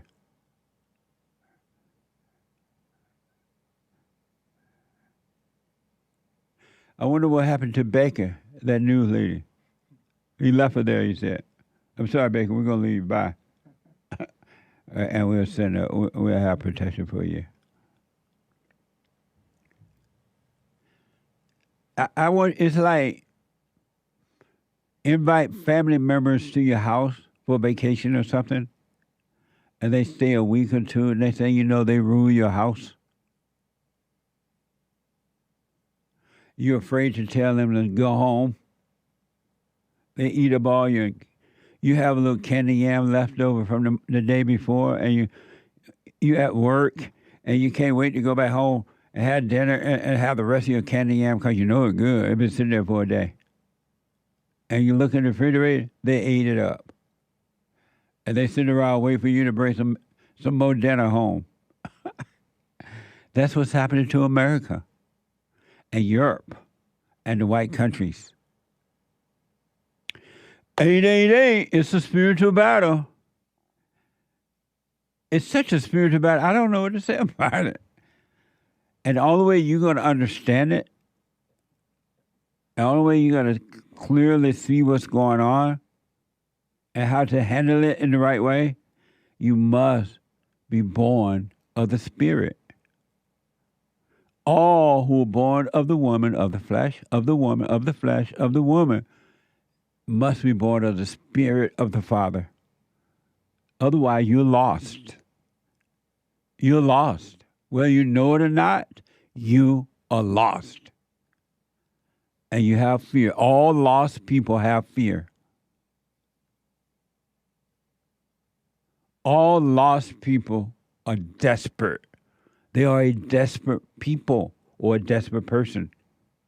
And a desperate person is a murderer. They'll do anything. It don't matter, family symbol, whatever. A desperate person. What do you think wives do to the men's children when they go and lie and cry and pretend that, they fight to keep the children away? Those are evil, angry, desperate women. They're wicked, and they have no love for anyone or anything but themselves. And that's not love, it's fake. And out of California, and welcome to the show. You're on the air. Hi, Jesse. Jane, we'll try your phone again. We'll get back to you. Go ahead, Ann. Okay. Jesse, I spoke with you a couple of weeks ago about my adult daughter who's out of control and she has addiction issues and she doesn't seem to want to get help.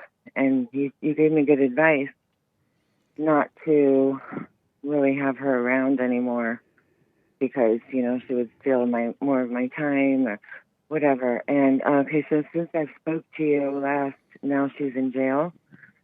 And she was just arrested for assault and just out of control behavior. I won't get into all of that. But her father and I are trying to figure out whether we should bail her out for a second time out of jail because she hasn't made any changes. And so your question for me is what? Should we bail her out of jail again? What did your husband say? Well, we're not married anymore, but we are on good speaking terms about our children. And he's a police officer, and it's really hard to have our daughter in jail when he, you know what I mean? It's a little more dangerous, but she's very kind of narcissistic. I love her. We love her so much, but her behavior is just out of control. She's 35 years old. So what did her father say? Oh, he said that he thinks that she should. He just said it last night. His heart is broken about it, but he said he thinks that he should not bail her out. He should not? Not. Right. Because he's already done it for $10,000 before, and she still has an open case that's not resolved, and now new charges. So, do the people in jail know that her daddy is a police?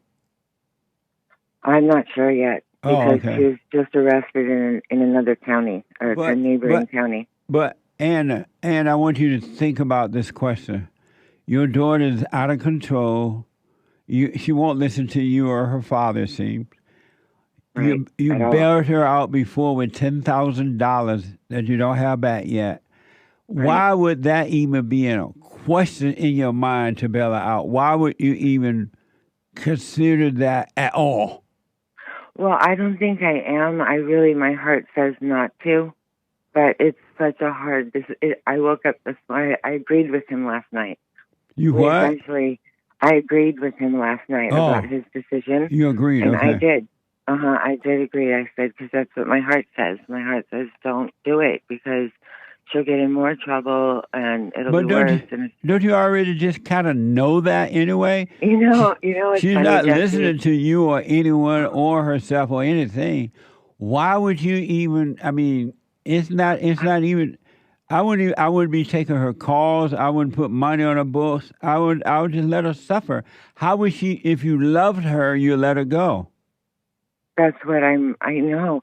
It's true, and I do love her, and I have let her go before.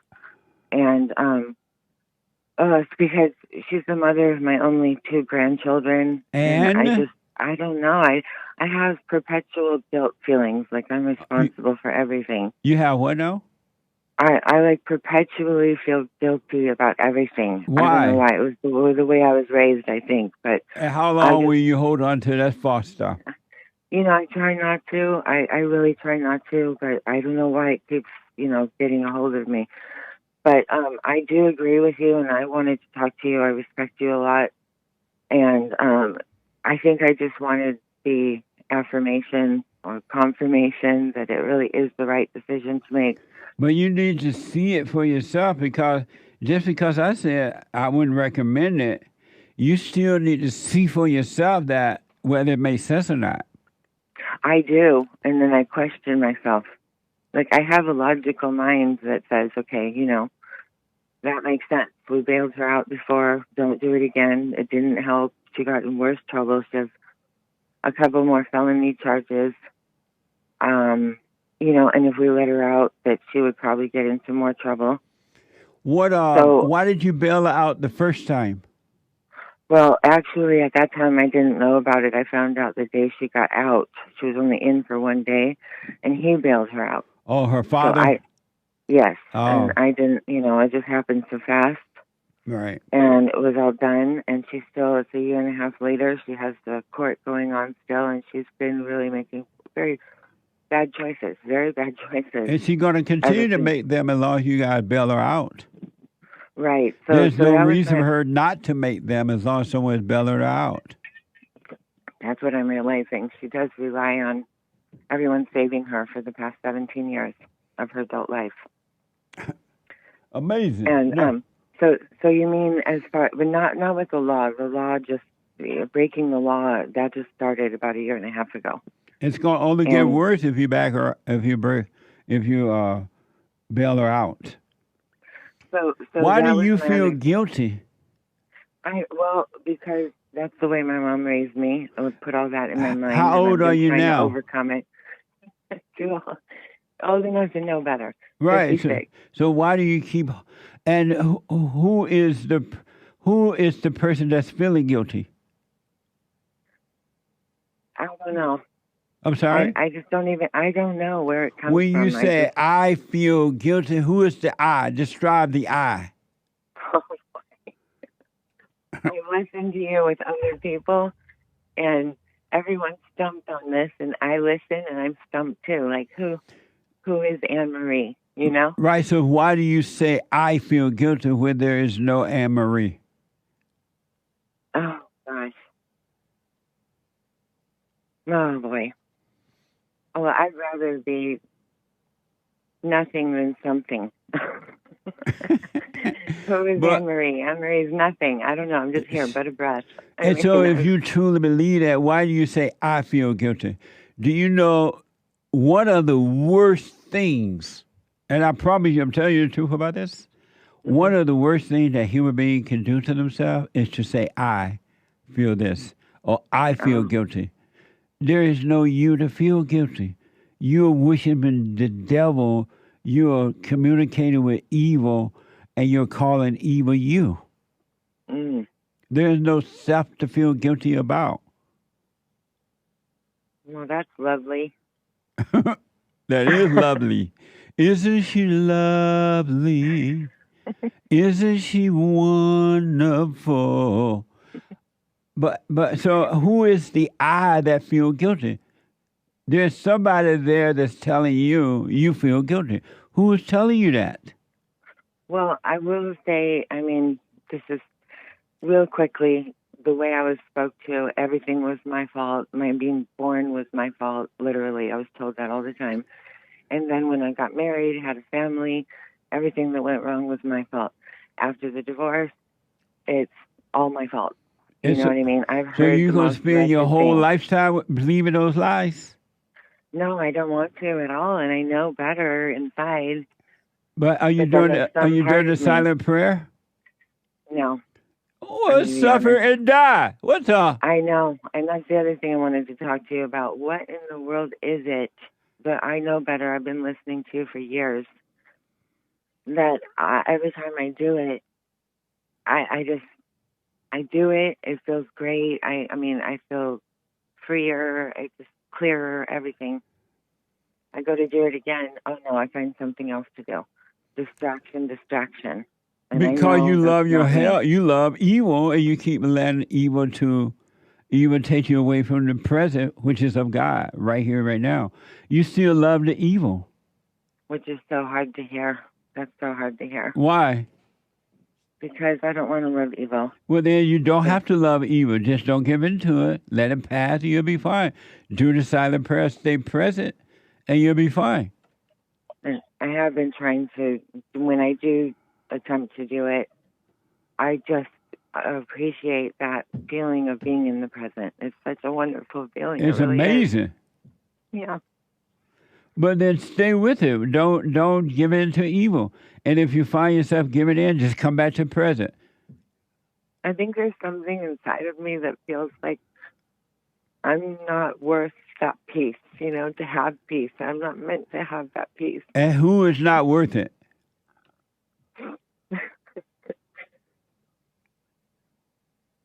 I don't know. What? I don't know. But why do you say I'm not worth it? Who is not worth it? You say I. Who am? Who is the I that is not worth it?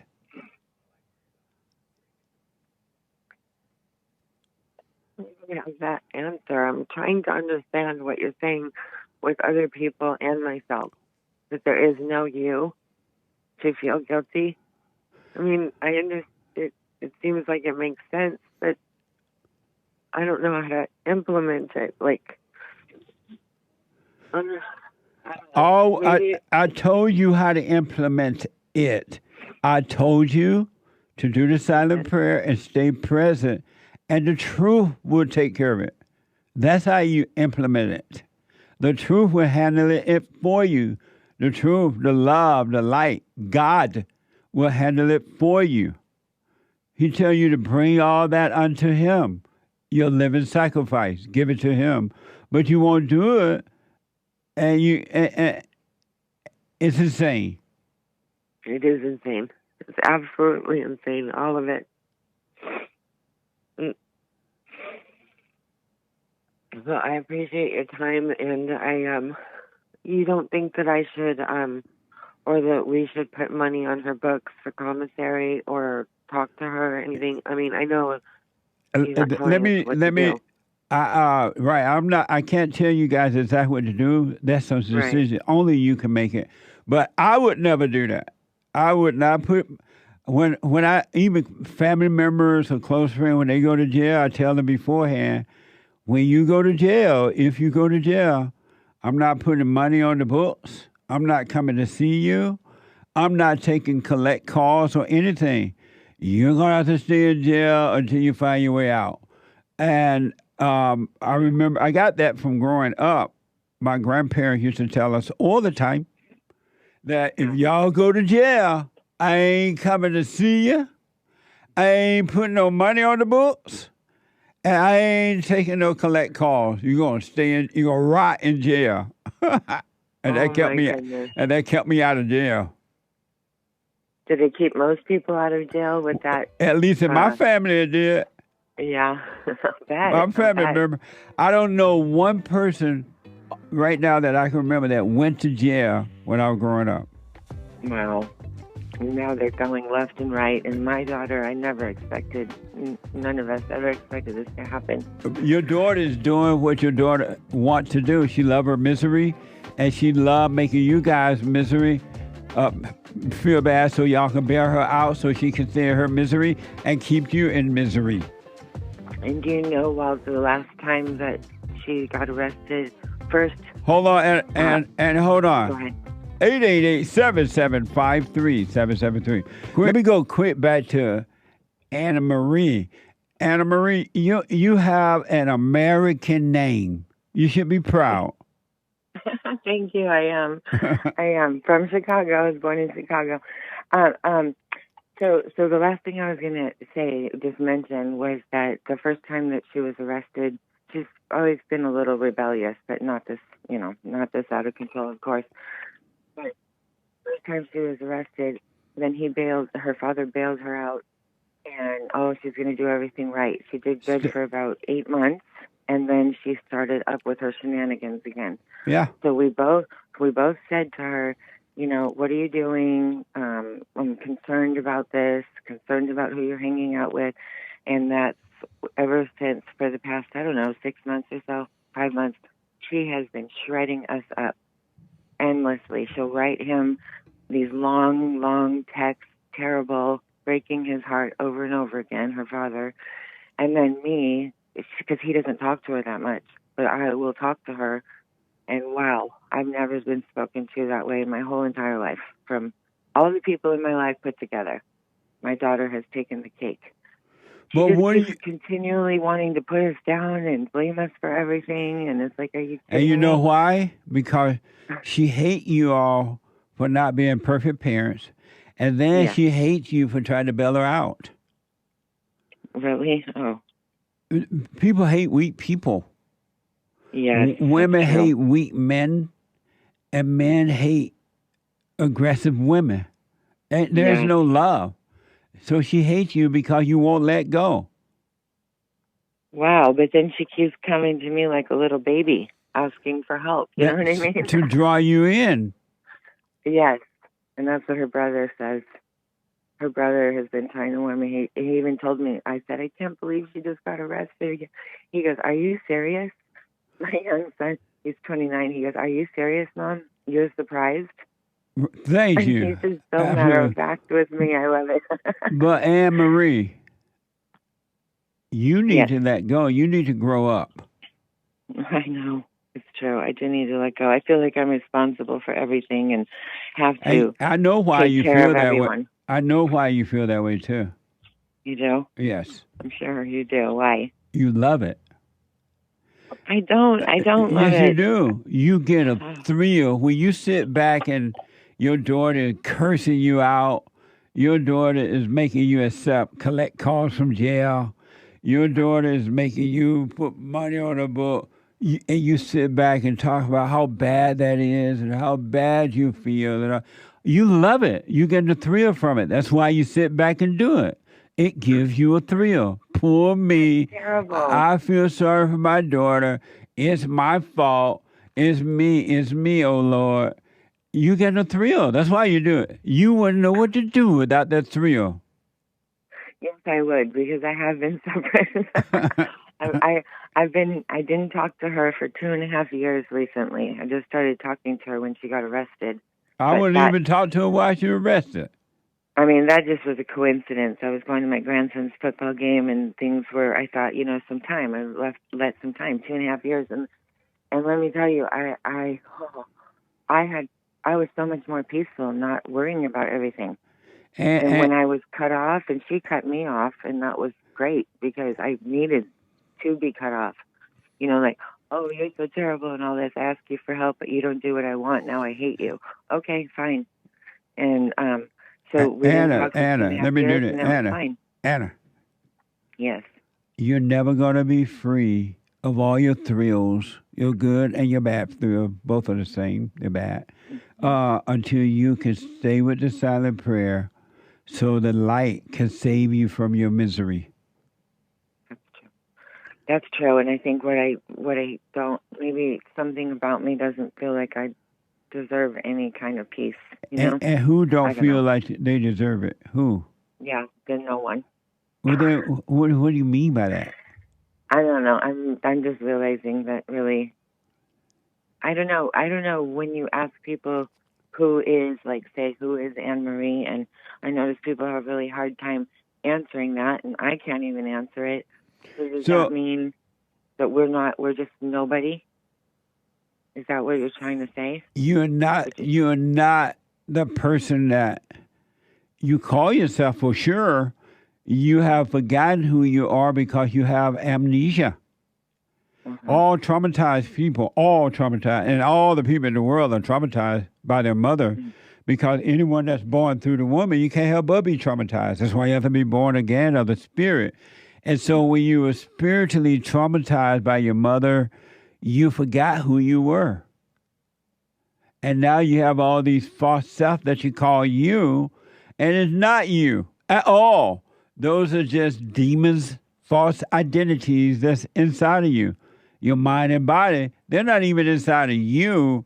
They're inside the mind and the body, and you feel the pain in the body, and you call the pain in the body you because you believe you are your body. Mm. And the only way you got to overcome that is you got to die from it. And the only way you're going to die from it is the light of the Father has to take over. And by you just letting go, feel the pain, do nothing about it. Feel that pain of wanting to reach out for your daughter. Feel that pain of wanting to bail her out. Feel that pain of loneliness or fear or doubt or jealousy or envy or strife. Those are all evil spirits, and stop calling them you. Feel that pain of when your mother used to make you think everything was your fault. Feel the pain of it. And that's what it means to take it to the Father. Christ said, take it to the Father. Bring all of your, present your body a living sacrifice. Bring all of your pain and your worries and your insecurities and your doubt and your jealousies and your gossiping and your strife and your looking for love. Bring it to Him. That's what He saved you from. That's what salvation is all about. Saving you from your false self or something? Yes. Is that what you kind of mean? Christ died, and when He died from the false self, and the real self rose up. And that's what will happen to you if you let yourself die. The false self die. All the delusions. You should have mercy upon yourself and stop living in the delusions. You don't have any mercy on yourself. You believe all the lies about yourself. No, I don't. I have no mercy on myself. Because you believe all the delusions. And then when I feel that, you're struggling with that inside of yourself, and then other people tell you, especially your family, they tell you give the family the finger. And everything. I know it. Why do you even listen to them? They don't know what they're talking about. I just feel like a child inside who still hasn't really grown up. That I am so, I don't know, like my daughter, she can tell me terrible things, and then I'm inside thinking, I'm not that person. I'm not what she's saying. Why do you even listen to her? I don't know. You love the pain. I told you why. You love it. You love the pain. You love it when your daughter tells you those things or your family members say the thing, and then you sit back and cry about it. Or you say, I'm not those things. That's not me. That's not me. You listen to it because you love it. I'm used to listening to it. And you love it. You used to loving it. I sure didn't love it as a child, that's for sure. And it just carried on through. So it's time to overcome. Do the silent prayer and be still and know you'll be fine. But you got to work. Forget about everybody else. Forget about your daughter, your ex-husband, everybody, and just work on you.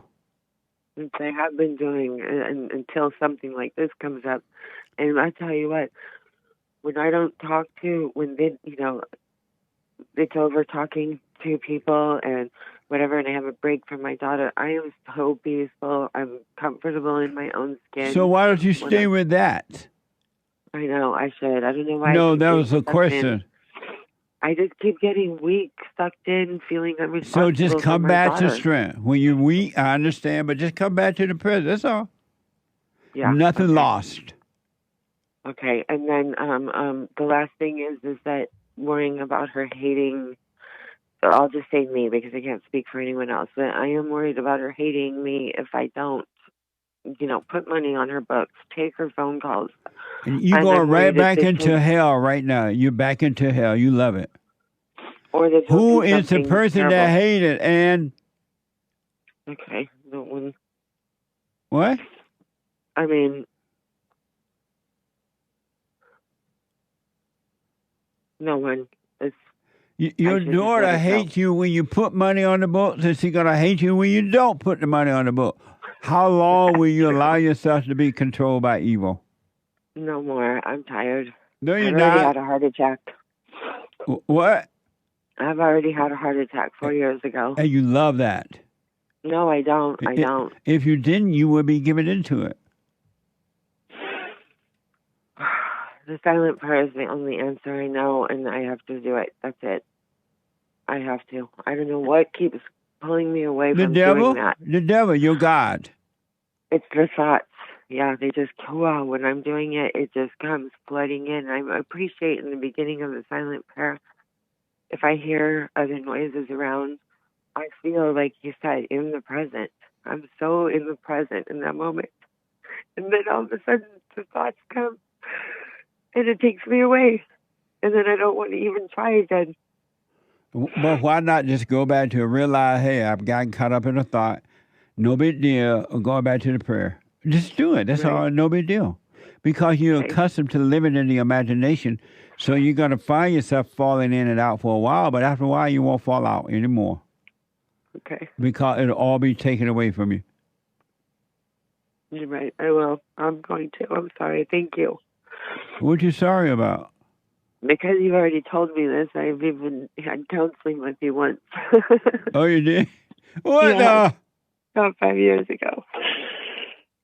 So and do you you told me you were out. You told me you just kept it so simple and beautiful, and you said, "You're on your way. You're on your way, Anne-Marie." And I felt so positive, and then right after that, I felt so good. Right after that, my life fell apart. It really did. It fell apart. It was already apart. Which was good. It was supposed to fall apart. Yeah. It's a good thing. So do you But I spell never your went name? back to it. Do you spell your name ANNEMARIE or is this hyphenated? No hyphen, but Anne has an E. ANNEMARIE? Yes. No hyphenated, right? Right. Nice name. Thank you. One word. All right, Annie, go back to working on you. Forget about the world. Okay. I will. Thank you so much. I will. Thank you so much for your time. Forget about the world and work on you. I will. Forget about the world and work on you. Amen. There is not one reason to think about the world. Not one reason. Your biggest mistake is to think about the world. Oh, my goodness, it is. That's for true. You and everybody else on earth, their biggest mistake is when they think about the world. Thinking is evil. Christ said, bring all thoughts into captivity. Your thoughts are not the thoughts of God, and they're not of you. Bring every thought into captivity. All thoughts, all of them are all lies, all the time about anything. And you know what? As long as I've been around, I can say that's probably true. At least it seems very true. All thoughts are all lies. All the time. You could be free right now if you can see that alone. You could be free right now and never have to worry about this again.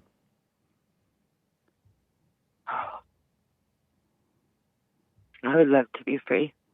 You can be free if you want. What the? Okay. Well, all right. I'm going to be free then. All I'll right. call you back sometime. Absolutely.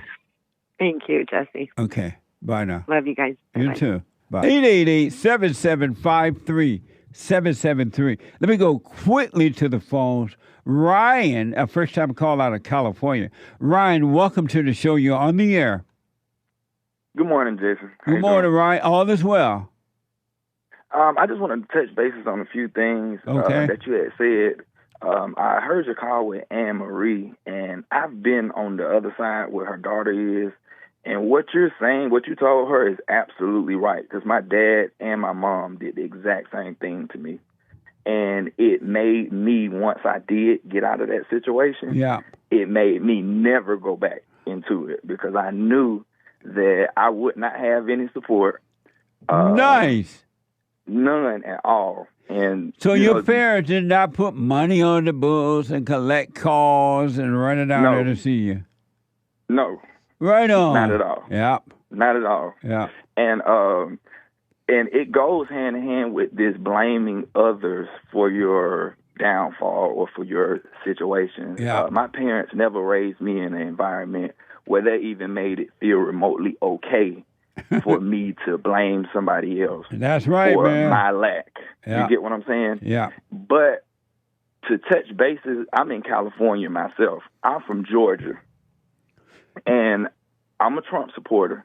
And I was listening to his what he was saying, and he caught a lot of flack for it when he's talking about these black jobs. And the reality is, when you're looking at videos like these young kids going out robbing people in these high-end areas, yes, the reality is the illegal immigration that is genuinely affecting the job market in California. Since I've been here a year and a half. Like I said, I'm from the South. Blacks are not a super minority out here. Yes. Like they are in the South. Blacks are a super minority in the South. Out here, the Hispanics are a super minority. So when you go into a lot of higher paying jobs that will pay you an actual living wage where you don't need a second job. Right. When you go into those environments, you see predominantly Hispanics, and they've taken over the managerial jobs, the supervisor jobs. And it's not to necessarily say that, you know, it's their fault, but just the reality of it. Trump is not lying. Everybody else is not lying when they say that this is the problem. They're not hiring blacks on real living wages. Yep. They want to hire you to work temporary, $16, $17 an hour. And then it's like you say, I was just looking at a report on Fox News where it's saying that Kamala Harris donated to an organization to defund the police. Yeah. And you know, she was the Attorney General of California. You get what I'm saying? I do. And now their whole campaign is built around basically pacifying this victim mentality. You get what I'm saying? Their whole base is based on victimhood. If you feel discriminated, you're LGBTQ, come here. You feel you white people are holding you down, come here. You get what I'm saying? Yeah. So, and it's like you said, they've programmed blacks from the beginning. Hey, stop doing it in your neighborhood and go do it over in the white people's neighborhood. That's your enemy. Yeah. You get what I'm saying? And the division is at an all-time high right now. Yeah. It's at an all-time high. So, it's just absolutely crazy. And then I want to touch bases on the question that you asked where you're saying that the Bible question of the week. I'm a first-time caller. Right. Asked, welcome. Let me just say this to you first, and I will let you respond. Okay.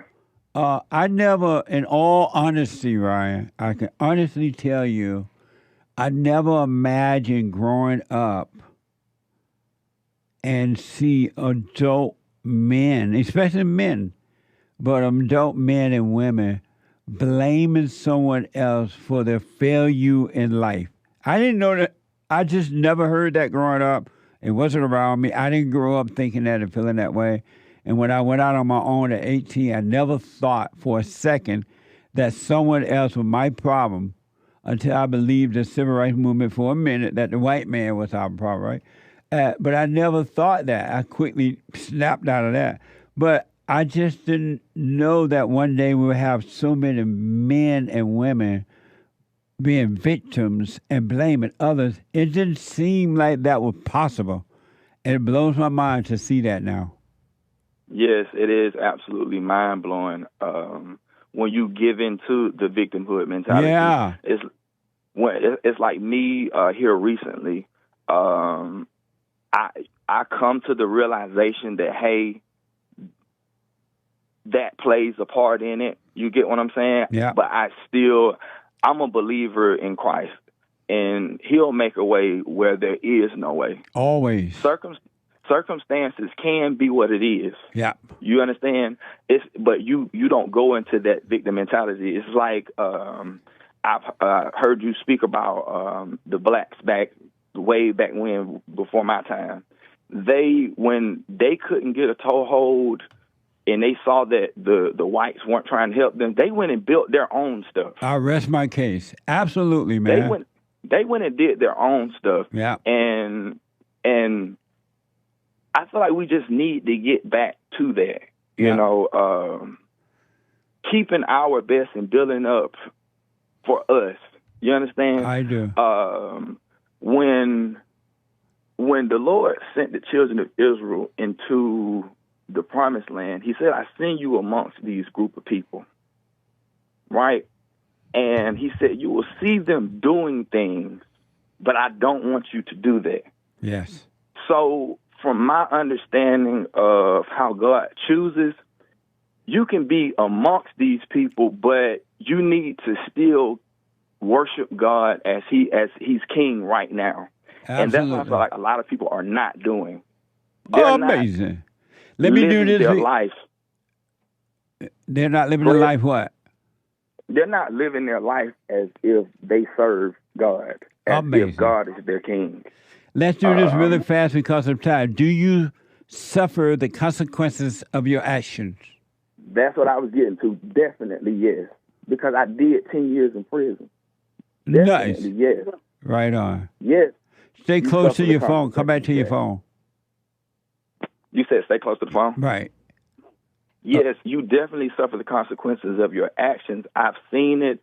I've seen guys on the inside who don't get any better because they have that victim mentality. Yeah. Most people that you meet and you talk to are innocent. The system was rigged against them. Amazing. I grew up in the hood. My mama didn't have nothing. My daddy wasn't there. And all of this stuff right here, instead of just taking accountability, taking assessment of your personal flaws and deficiencies, you know, and building from there. It's just... Thank you so much, man. We're being placated to a victimhood mentality. It's sad, too. It's sad to see it, man. That's the biggest problem. That's how they control you, though. They make you feel like a victim, then they control you. Yes. Right. Thank you so much, man. Call me again. It's only because of time. I got to run, but amazing call. Call me again.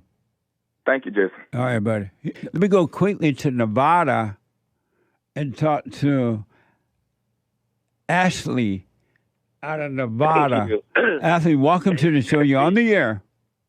Hey, Jesse. Thank you. And Joel did fall asleep. I saw that episode. Oh, you did? I thought it was. He black. He was asleep.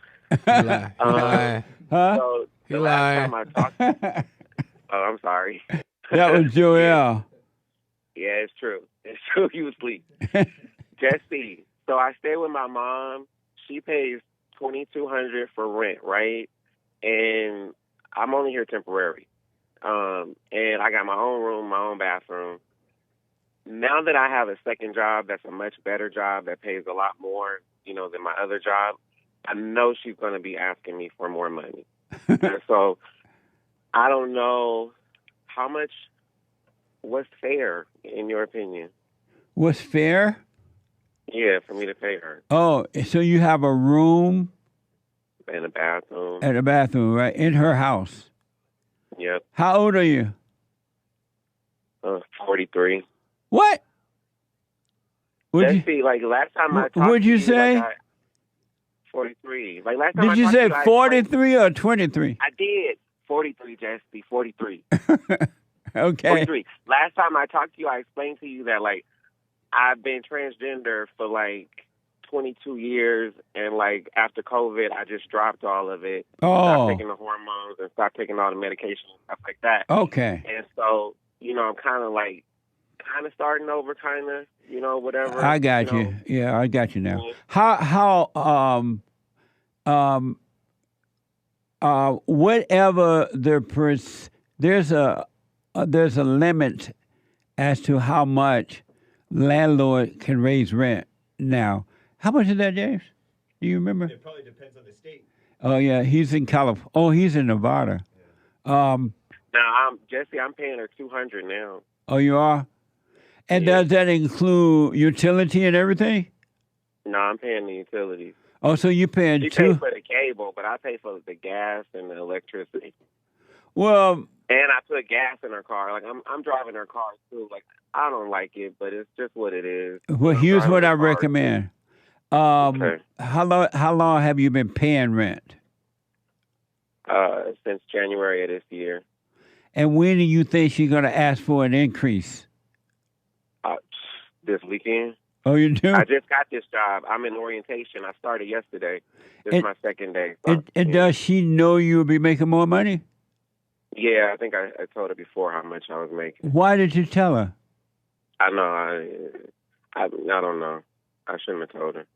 It wasn't her business. Here's what I recommend for you. Since I can't really tell you how much you could or should not pay her, but I do know that you should not pay her an increase until you've been there at least a year. And, and then this job ain't even full-time or part-time. It's per diem.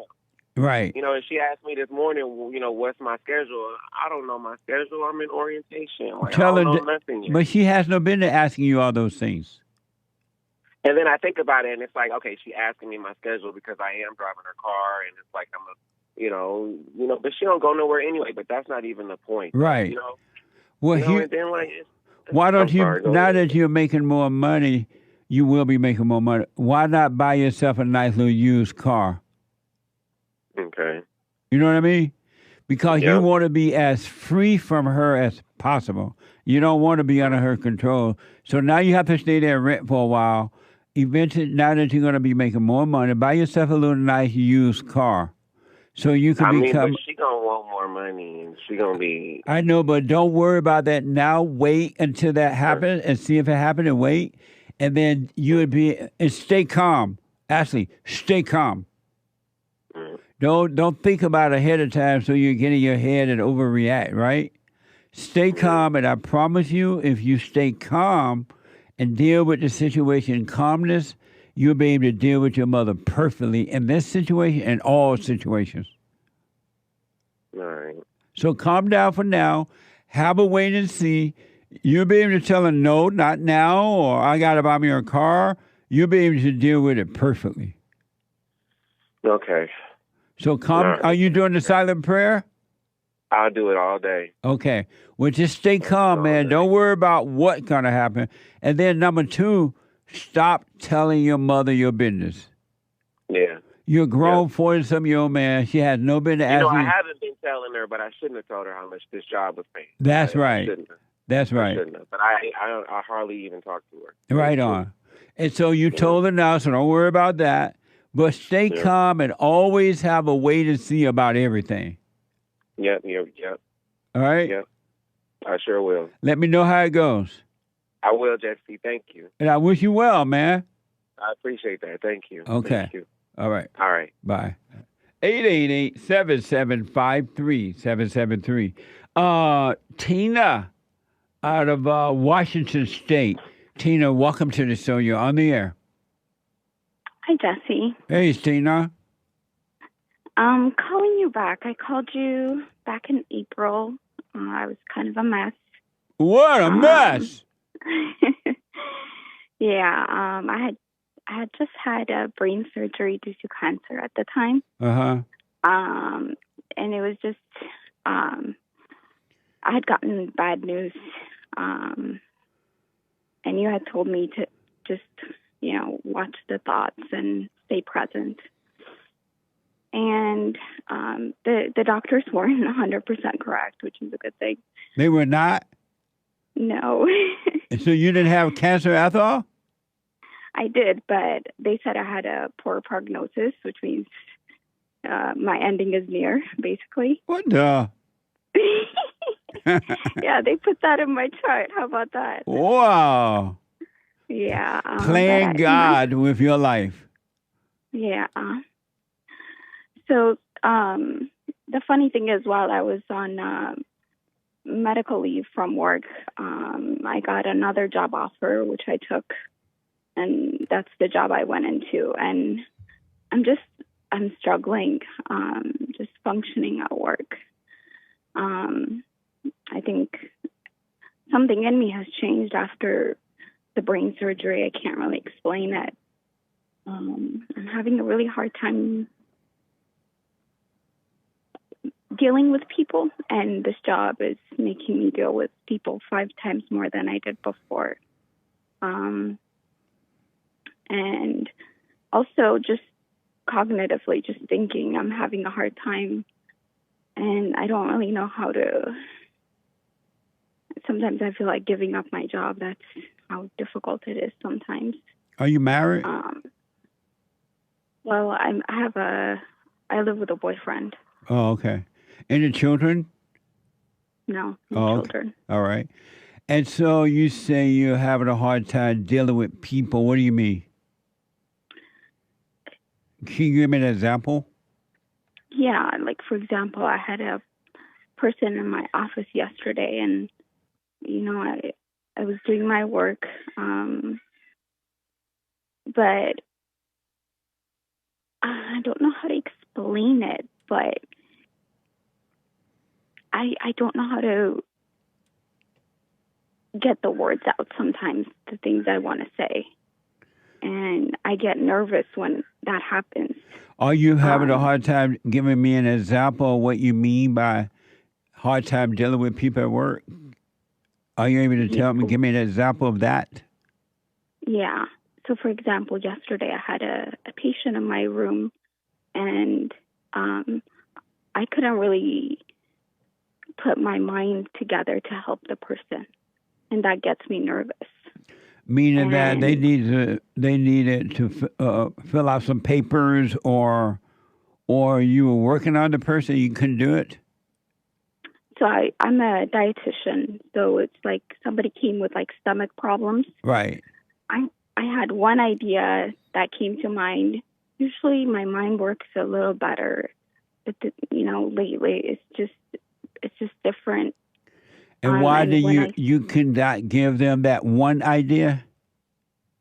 I did. It's just I guess I expect my mind to work. But when your mind gave you one idea, isn't that working? That's an idea. It's true. Did you need more than one? I guess I expected more than one. Why? If you had one idea and that one idea worked, why did you need more? That's a good question.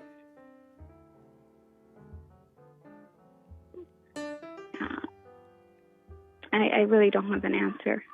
So you had no problem with that situation. You had an idea. That idea worked. You gave that patient the idea, and you went on with your life. That's not a problem. Can you hold for me, Tina? Yeah. Let me take a quick break. Tina. Hi. Thank you for holding. So you gave me an example of it being difficult to deal with the patients at work or the customers. And you gave me an example that this one man came in. He was in the office. You had one idea. You gave him that idea, and it worked. Why did you need more than one idea? So I guess it's I see what's going on with me, so I feel like people also see it, and I get nervous. See, I'm not the same, and in ways I can't explain. Right. So I get nervous. I think that's the main problem. Yes. And what is it that you give me a small example of what's going on with you that you think other people are able to see?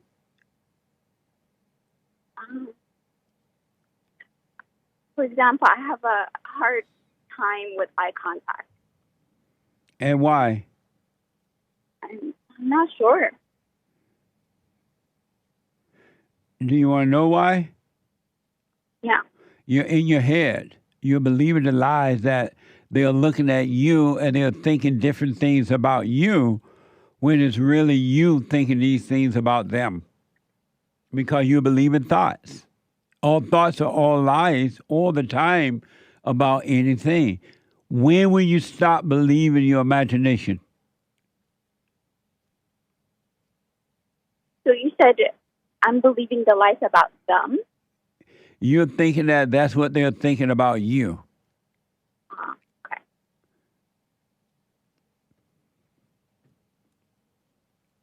don't know. I hope today. If you want to be free, you got to overcome thoughts. That's the only way you're going to be free.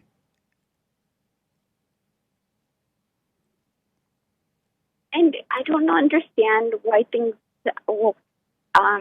you know, I started this journey back in September of 2021. Yes. And the first 6 months were amazing. And I was really in touch with what God showed me, which was my true self. And I saw the thoughts for what they were, because I saw it in myself, what was the real existence that was giving life to everything. And I don't know how I lost it, but it's, you know, when it started fading away was when I moved to this Washington State. At the time, I just started getting these weird vibrations in my brain, and I couldn't focus on the thoughts. I know that sounds bizarre, but I don't know if it had to do with what was going on with me medically, but I just felt this pressure and tightness in the left side of my head, and I couldn't focus on just catching the thoughts.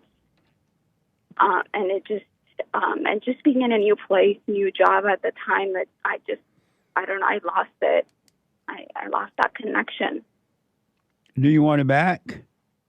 100%. Then just come back to present. Let the thought pass. Forget about what has happened. That's done. All you have is right now. You have a brand new, every day is a brand new day. Every day is a brand new start. Just come back to present and you'll be fine. You can't, whatever happened back then is done, is over. It doesn't exist anymore except in your thought. So just come back to right now and live now. Forget about then, because you're thinking about then and you're comparing then to now. And as long as you compare now to then, all you're going to catch is hell. There's no peace in it. You have now. You have this very moment. Today is a brand new day. Don't even give yesterday a thought. Just live right now. And you'll be fine. You're back with the Father.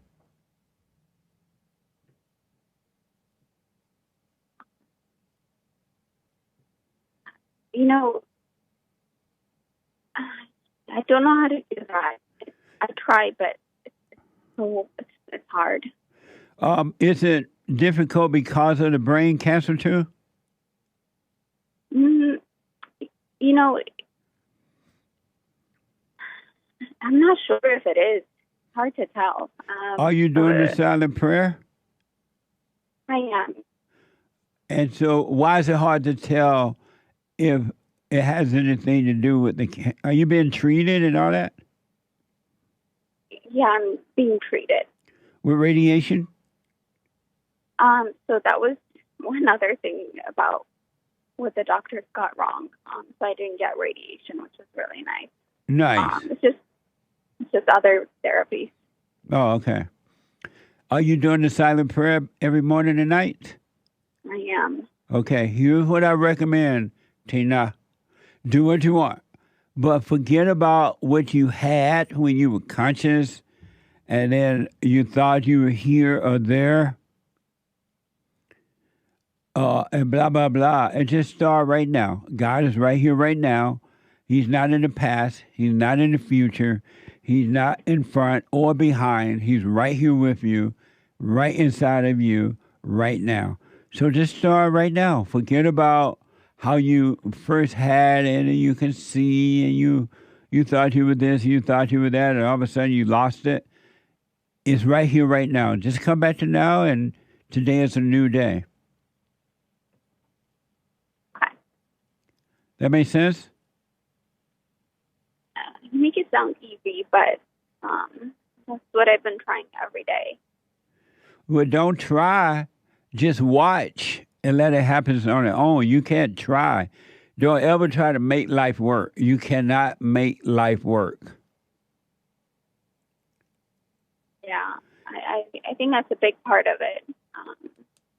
When you stop Letting trying to make go. it work, it's going to work. As long as you try to make it work, it ain't going to work. And that's just a fact. Yeah. Okay. That makes sense. Yeah, don't try to make it. Just let it happen. Let life happen. Should you have had radiation treatment or not? You think you should have or you should not have? They should not have given it to you. I didn't have to. So at first they said 100% you have to get it without a doubt. But I asked them to give me a month with the therapy, with the other therapy. Right. And they agreed. So I waited a month. They rescanned the brain and they said, quote, the scans are fantastic. Nice. So, yeah. And this is from a doctor that was doom and gloom. So, Right on. What? Just again, I want to really encourage you. Forget about what you felt like when you first woke up, right? When you were able to see. Don't think about that. All you have to do is just come back to now. All you did, because the reason you forgot is when you went unconscious. You just went unconscious for a minute. And when you went unconscious, you lost the light. You weren't able to see the light. But if you just come back to the present, don't think about what you had or do have now, and just live now, you're going to be fine. okay.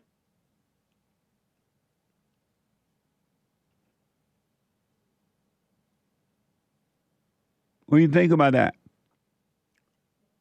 I'm going to smoke on it. Nice. Don't let the devil tell you, oh, Tina, remember when you first woke up, you were able to see, you felt good, you did this and you did that, and then all of a sudden you moved to Washington State, now you've lost it and you can't get it back, and like, don't pay attention. Those are just lying thoughts again. They're lying to you. Yeah.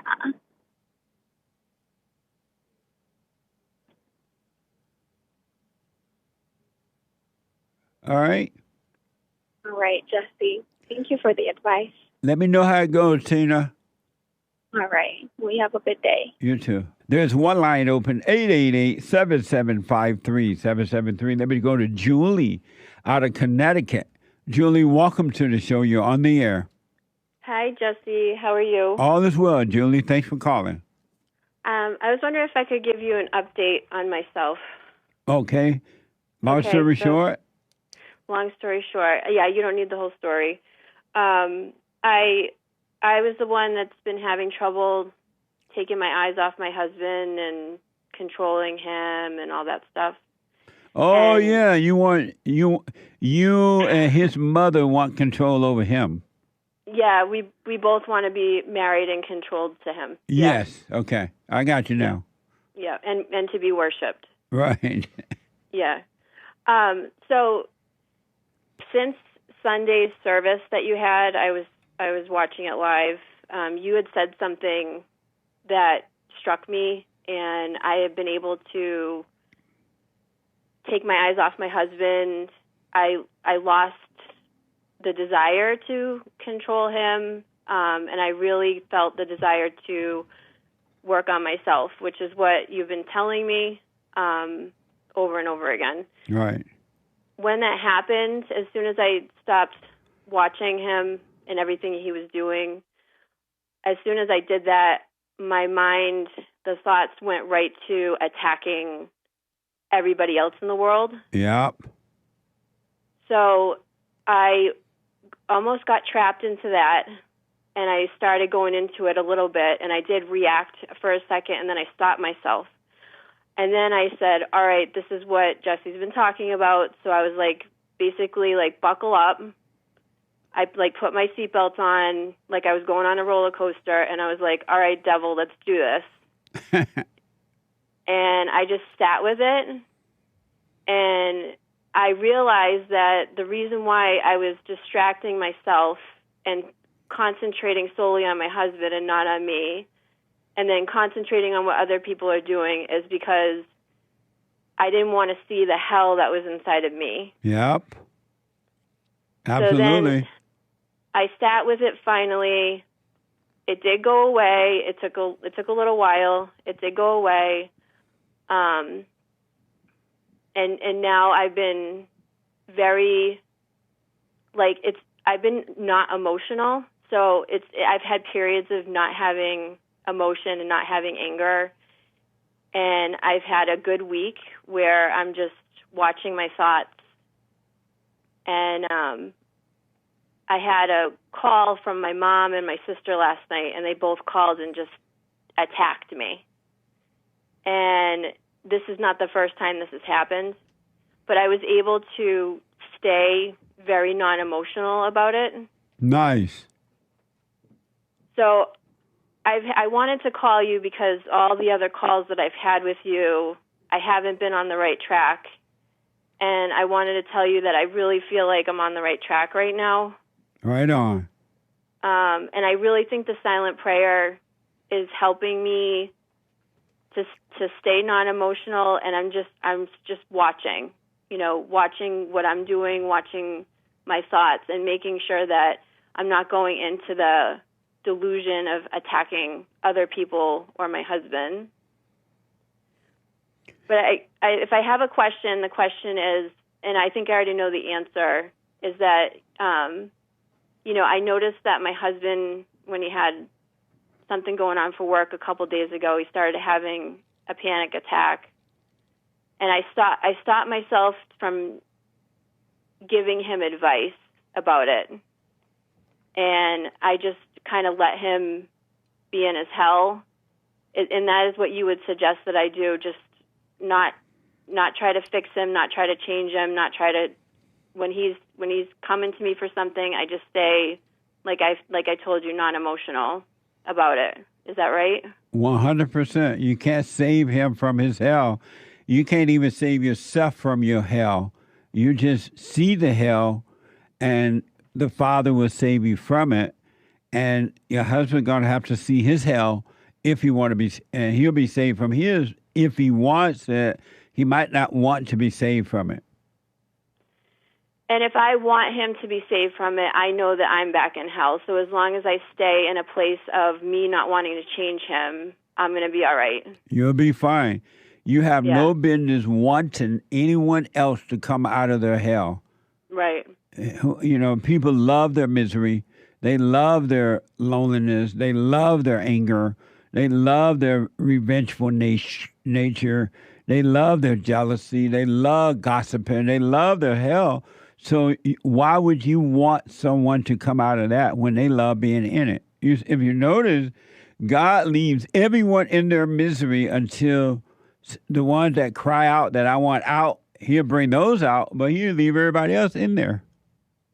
Okay. Right. But just don't judge him and don't be angry at him. No, I haven't felt any anger towards him. I haven't felt any judgment towards him. Like I said, since Sunday's service, I just wanted to say thank you for that. You're welcome. I think I'm on my way here. So. Well, stay with it, stay with it, stay with it. And don't think that you are or that you're not. Because if you think you are, then you're going to feel that you're not. And if you think you're not, then you're going to think you are. And to have no thought, take no thoughts. Don't even think about it. No. Right. Life, we should be living life. In life, we should be living a thoughtless life. Not a thoughtful life, but a thoughtless life. Yeah. Yeah, it's been nice to be present and it's been nice. So thank you so much. Well, stay with it. And I believe, I could be wrong, I believe your husband is working on himself more than what you realize. Yeah, I agree. I mean, he was on the phone. His mom called, and this is another thing. Like, you know how you say to people sometimes when you start working on yourself, you'll just kind of get attacked even more? Yes. Or tempted. His mom calls, he comes over to me, and he starts talking bad about his dad just because his mom just called and started talking bad about his dad. And I didn't say anything. I stayed quiet. I just let him. I didn't judge him. So I'm trying really, really hard. Beautiful. Amazing. Yeah. Well, stay with it. Stay with it. All right, Julie? Yeah. Thank you so much.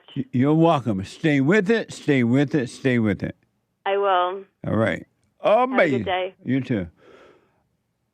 You got to stay with it. For those who endure to the end gets the prize. Let me go to Mike, a first-time caller out of Atlanta, Georgia. Georgia, on my mind. Mike, welcome to the show. You're on the air. Hey, how you doing, Jesse? All is well, Mike. Thanks for calling. Hi, thank you for receiving my call today. I was calling. I've been a big listener for the past 2 years now. Uh-huh. And I had some kind of things that I had some concerns about. I was hoping that maybe you could help me with it. Okay, let me hear it. So I never used to be a Christian as much before, and then I listened to you, and I was still drinking and doing all that stuff.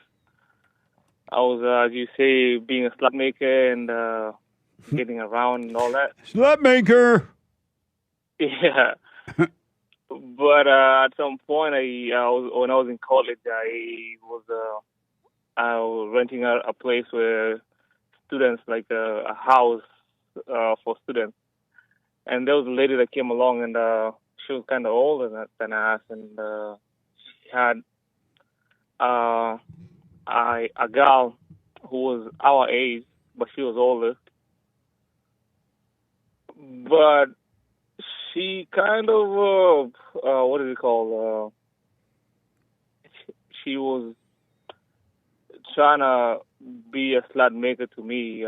She was hitting on me at that time, but I said no. And I became a slut maker with a girl after they moved out. But then after I started listening to you, I started feeling guilty because I couldn't go any further with her. I wanted to at that point, but I couldn't go any further with her. And I was kind of scared when I was still in the dark. But I got the courage after some time, and I told her there's no chance of us ever becoming any kind of serious because this and this happened in the past. And I was wondering, was I in the wrong or the right by telling her that? I felt very guilty after I told her that, and I moved away from the whole relationship and all that. Oh, so you moved away? You have nothing to do with her now? No. And what did guilt feel like when you did it? Describe the feeling of guilt. I felt like I was dying every day. I was with her. I used to talk to her. I felt like I was cheating to myself. I was dying every day. I used to drink and try and calm myself down to even go to sleep. And so the guilt that you felt once you broke up with her, it's like you were dying. You had lost your God and you were dying. Yeah, and I had some kind of big attachment to her. Right, I understand. I didn't want to tell her the truth. Yeah, how old were you at the time? I was turning 28. How old are you now? I'm turning 30. And so you had the guilt feeling, and where was the feeling located? At that time, it was in my mind, my heart. I even tried to, at some point, end myself. When I was drunk, I was like, I don't want to deal with this anymore. So you tried to kill yourself? Yeah. By doing what? I don't know, a couple stuff, but nothing worked. So I woke up in the morning and went back to work. Okay. And so the feeling you had were in your thoughts, you say? Yeah, it was mostly stuff that, because I was drinking, Yeah. it was stuff that was coming to my mind. Something that was telling me, this is not okay. Right. And who were telling you that? I don't know. I can... Because the next day when I went to work, I could not see why I was trying to end myself. That's right. Well, the one thing I want you to... And so your question for me is what now? I was asking you, did I do the right thing by telling her? Or... Yes. 'Cause you did the right thing. I felt like I messed up her life because she didn't see her mother that way. Well, you didn't mess up her life. Her life was already messed up.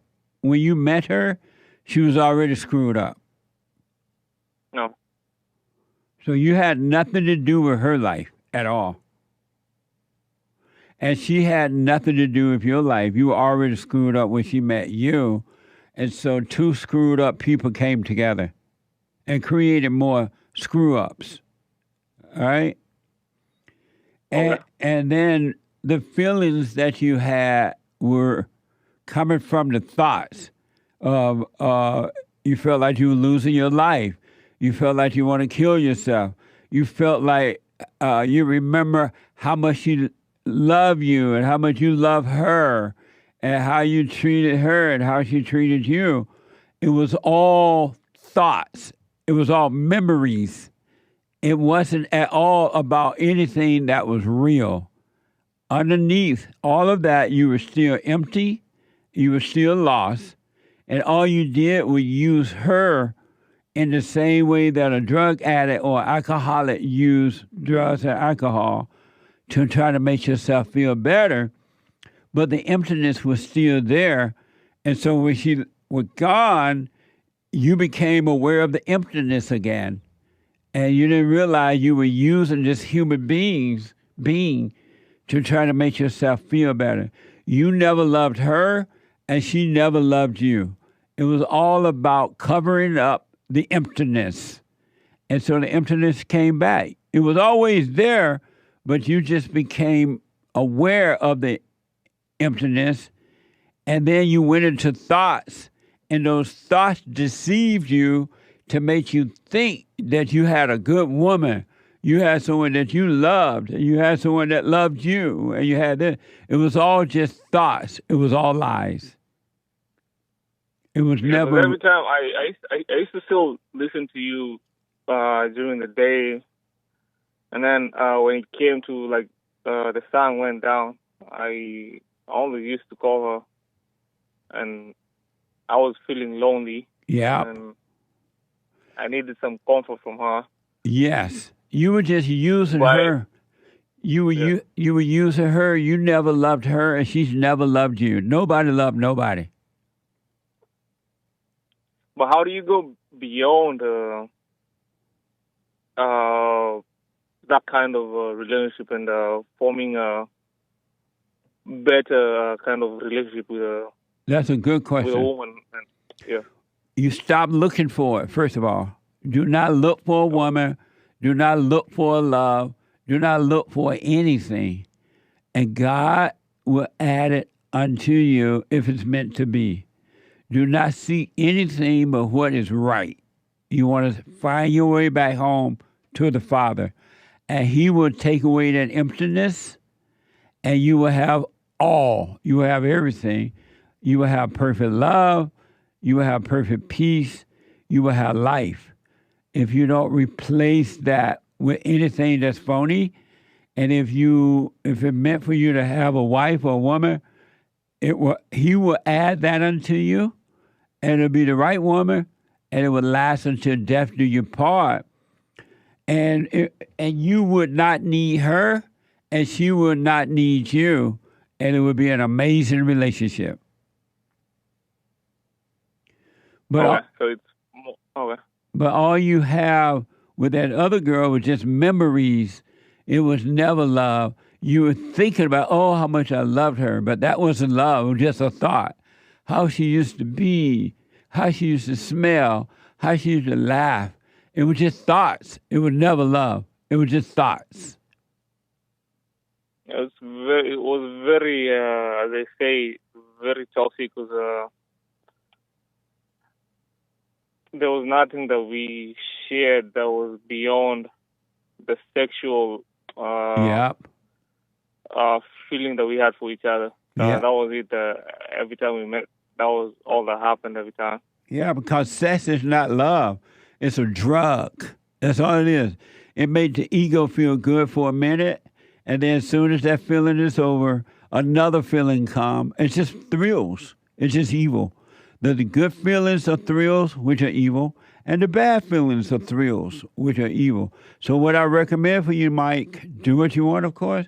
Stop looking for a woman. You're going to always find evil. You're just going to find the devil when you look for the woman.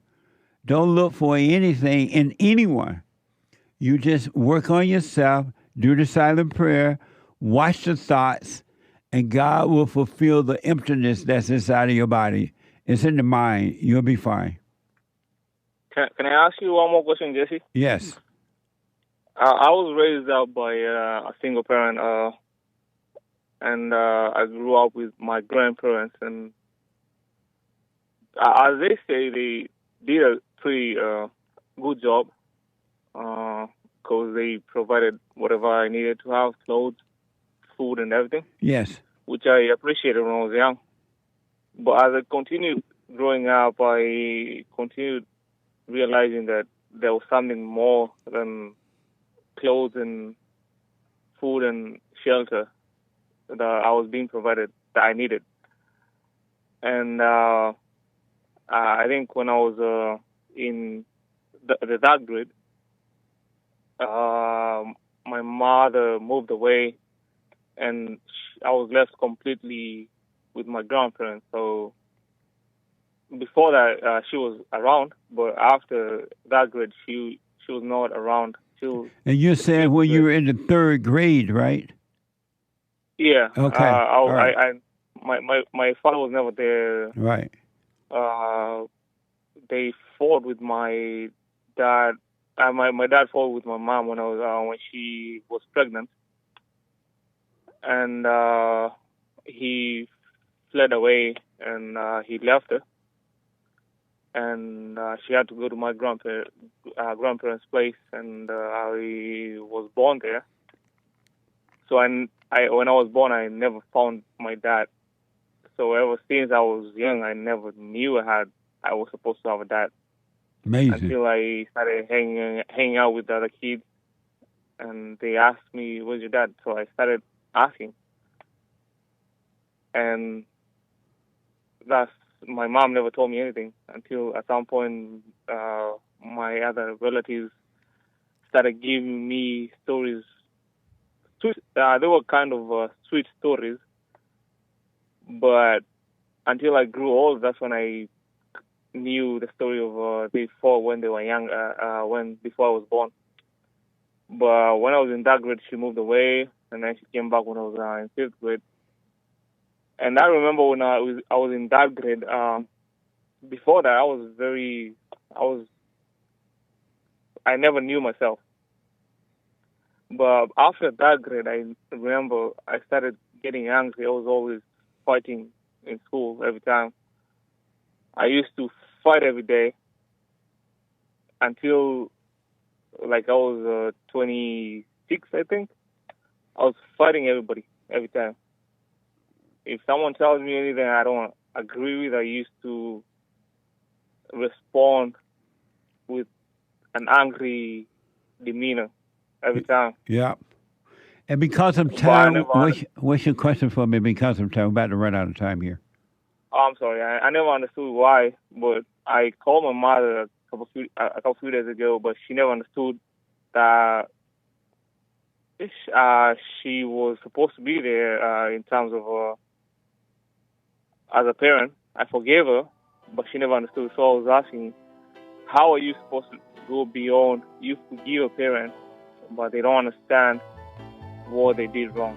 They don't need to understand. You need to forgive so God can change your heart and bring you out of your misery, out of your hell. Leave them in their hell they don't need to understand, and they may even understand, but just won't admit it to you, and that's fine. Leave them in their hell, and you forgive, and you'll be fine.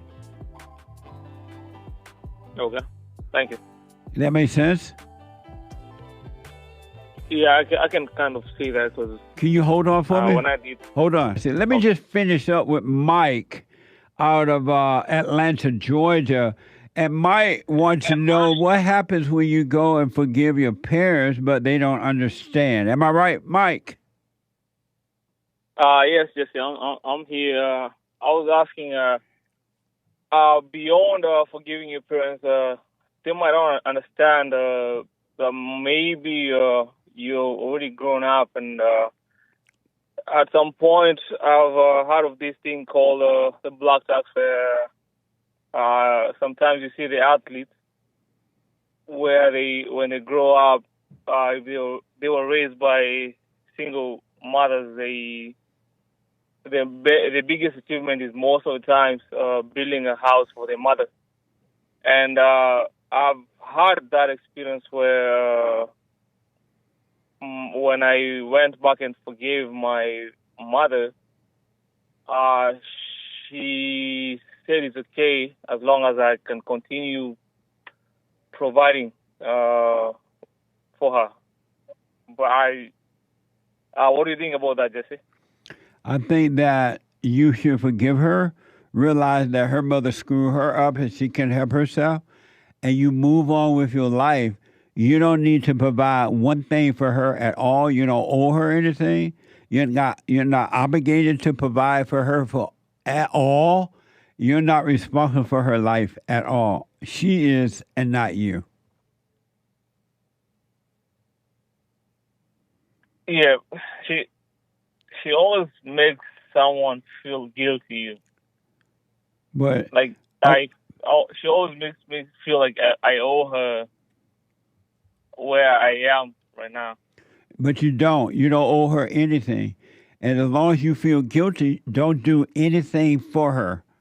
And you let the false guilt pass because she's controlling you with that. And when you're free, if you want to help in any way, do it without guilt. That's what real love is. But if you don't want to, don't do anything. You owe her nothing. Okay. And you should be honest with her about it. If she tries to make you feel guilty, just say, hey, I don't owe you anything. I didn't tell you to make me. It was your responsibility to take care of me. And even that, you didn't do it. You left me with my grandmother and grandfather. But you don't owe her anything, so don't let her put that on you. Okay. Really? You know, you were right the first time when I forgave her. She was crying all over the place, and I didn't understand why, but She was crying because she wanted to control you. Yeah. So don't let her control you. You owe her nothing. Okay. Just don't resent her. Don't be angry. So have you found your father yet? He already has another family, so he's out there somewhere. Do you still want to see him? I reached out, but he did not want to talk, so I left it out. Oh, okay. Well, just forgive him. He cannot help himself either. Don't resent him. And you move on, Mike, and live your life. You stay with the silent prayer.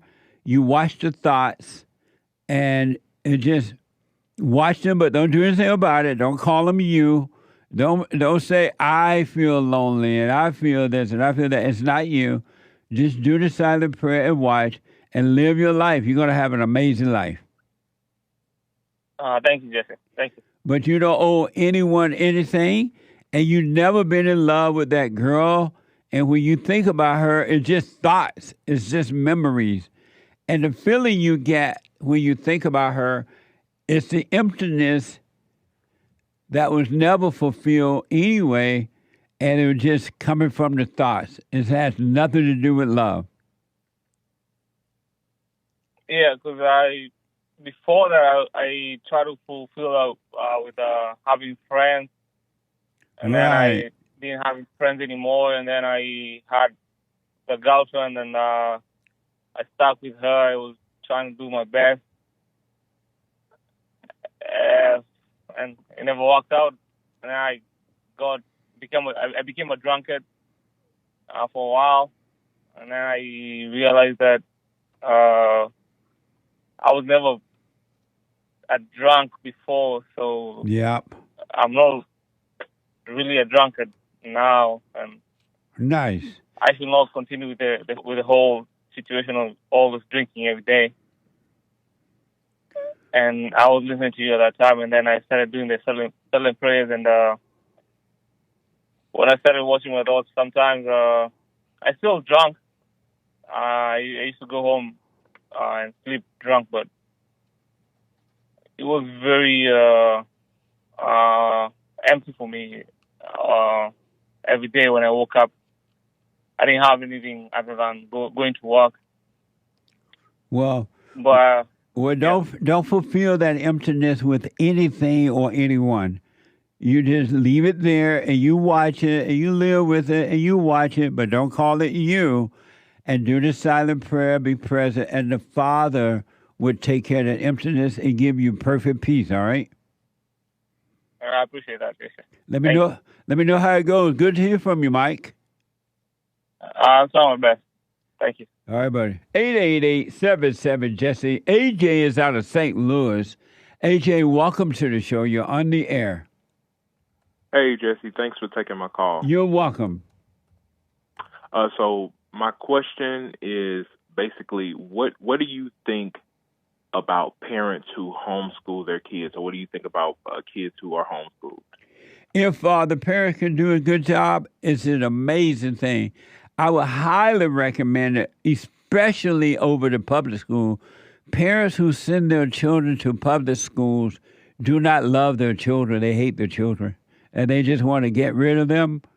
And so the mama can be intended to be a man by going to work, or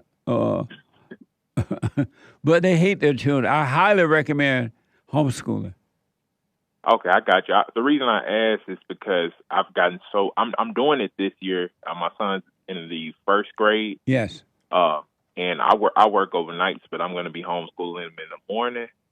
His mom works. So I've gotten so many negative opinions about it, so much negative feedback about it from just about everybody.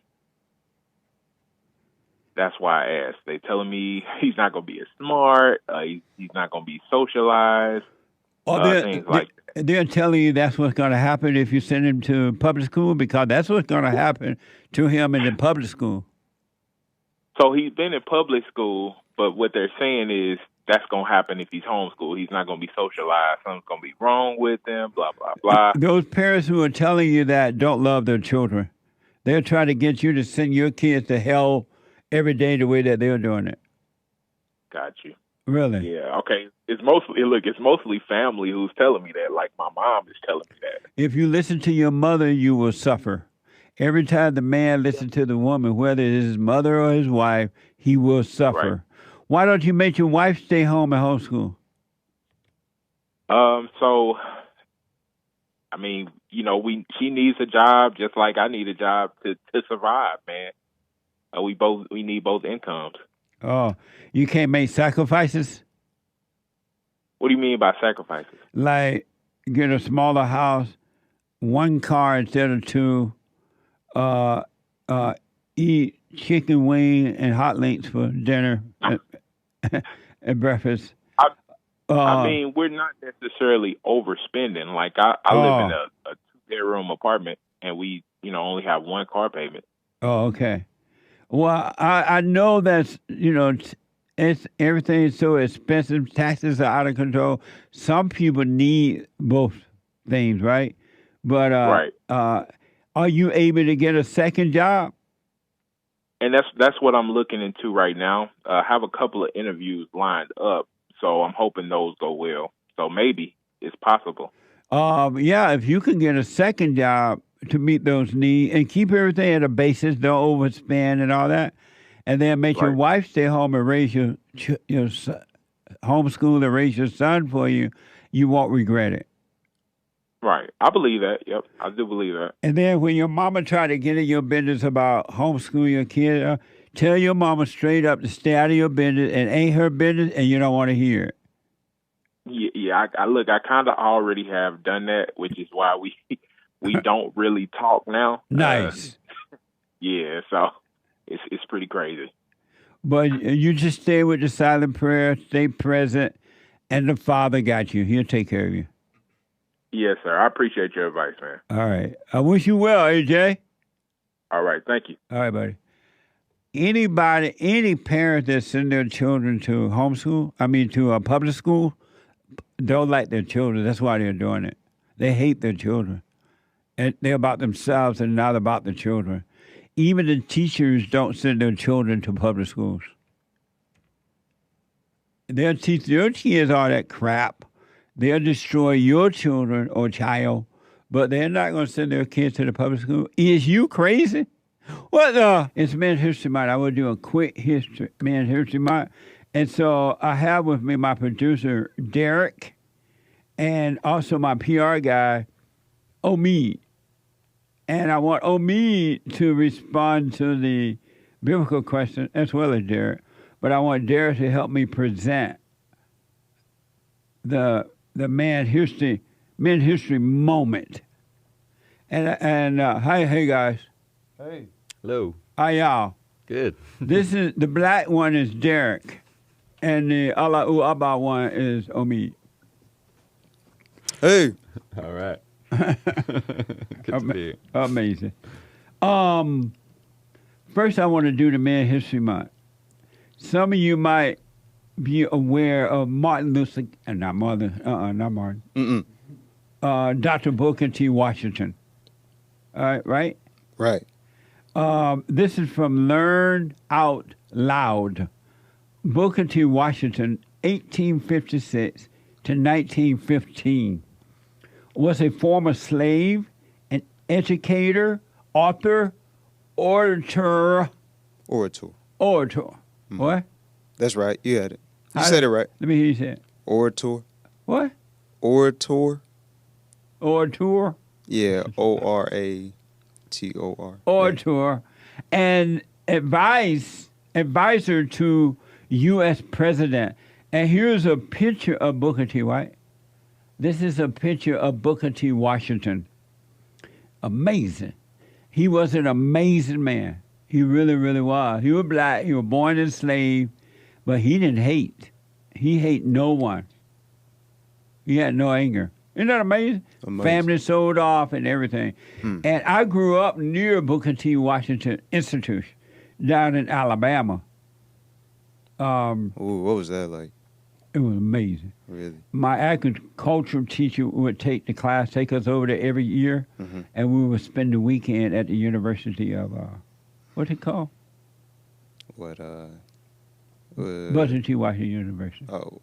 And I got to really know him as much as I can. But so it was fun. I saw how he came from nothing because he never had anger. He didn't. James is getting the calls out there for. He'll be right with you. So I want to. This is more from Lean Out Loud. This is from his most famous book, Up From Slavery. I highly, highly, highly recommend that everybody and their mama, doesn't matter what color or anything, read Up From Slavery. Booker T's one of his most famous books, Up From Slavery, 1901, and his most famous speech, the Atlanta Exposition Address. Here's a soundbite from the book. Start at the bottom of life, not at the top. Watch this. Ignorant and inexperienced, it is not strange that in the first years of our new life we began at the top instead of at the bottom. That a seat in Congress or the state legislature was more sought than real estate or industrial skill. That the political convention of stump speaking had more attraction than starting a dairy farm or truck garden. To those of my race who depend on bettering their condition in a foreign land or underestimate the importance of cultivating friendly relations with the southern white man, who is their next-door neighbor, I would say, cast down your bucket where you are. Cast it down in making friends in every manly way of the people of all races by whom we are surrounded. Cast it down in agriculture, mechanics, and commerce, in domestic service, and in the professions. When it comes to business, pure and simple, it is in the South that the Negro is given a man's chance in the commercial world. In the great leap from slavery to freedom, we may overlook the fact that the masses of us are to live by the productions of our hands, and fail to keep in mind that we shall prosper in proportion as we learn to dignify and glorify common labor and put brains and skill into the common occupations of life. No race can prosper till it learns that there is as much dignity in tilling a field as in writing a poem. It is at the bottom of life we must begin, and not at the top. Nor should we permit our grievances to overshadow our opportunities. Amazing. What do you think about? What do you say to that, Derrick? It's deep. I feel like today, a lot of black people, they want to be entertainers. They go straight to the entertainment field, sports. How come you sound like Ben Carson? Ben Carson. Yeah. You scared to speak up? Your mama used to beat you? Nah, it's kind of weird with the headphones on. I can't really hear myself, but you cannot this is hear good. yourself? Yeah, I can hear myself good, but it's You just can take kinda, them off because you're not going to be taking calls, so you take them off. Oh, okay. And we I only just- need it when you take calls. Oh, cool. Okay, go ahead. But honestly, Booker T, he was a great. I feel like today we could use a lot of Booker T's teachings, and the blacks could learn a lot. I know for myself, being black, I'm learning a lot, so I know for sure the blacks can learn a lot. Amazing. What do you think about that with Booker T so far? You know, I picked up this book and I'm loving it so far. Are you reading it now? I'm listening to it. Oh, right on. It's an amazing book. It's amazing, yeah. And it goes against everything I grew up hearing, which is just teaching us how to be all up in our heads and supposedly creative. And the crazy thing to me is all these jobs are now kind of disappearing with AI. And the only stuff that's really going to be left is the kind of stuff he's talking about, where you're actually producing with your hands, doing real stuff in the real world. I think amongst many mistakes, but one of the greatest mistakes that all America made, but especially black Americans, is when they left the South and moved all to the cities, the big cities, and farm and started to disappear by the American people. Because when I was growing up, as Booker T said in that particular paragraph, topic there, is that we were taught to work the farmland, and we took care of ourselves. We grew everything, we ate, everything. We did it ourselves. And then a family member who bought land on the farm and farmed. They started their own thing. But the blacks, because they listened to the so-called civil rights movement, they left the South and went to the North and just lived in projects and stuff, and they caught hell. They have not recovered since then. They forgot how to take care of themselves. They didn't buy land, as Booker T suggested. We were taught to buy property, to buy land, and men should buy their own homes before they get married and bring the woman into his world instead of going into hers. That was literally taught growing up. We don't hear that anymore. We don't. Right. There's a kind of a new appreciation for it. It's called the homesteader movement. A lot of people are looking to move back into the country and grow their own food and rely on themselves now. Nice. Here's where he said that blacks should not agitate but work and follow the law. Watch this. The wisest among my race understand that the agitation of questions of social equality is the extremist folly, and that progress in the enjoyment of all the privileges that will come to us must be the result of severe and constant struggle, rather than of artificial forcing. No race that has anything to contribute to the markets of the world is long, in any degree, ostracized. The opportunity to earn $1 in a factory just now is worth infinitely more than the opportunity to spend $1 in an opera house. Yet far above and beyond material benefits will be that higher good, that, let us pray God, will come in a blotting out of sectional differences and racial animosities and suspicions, in a determination to administer absolute justice, in a willing obedience among all classes to the mandates of law. This, coupled with our material prosperity, will bring into our beloved South a new heaven and a new earth. Man, black people don't know how to think that way at all.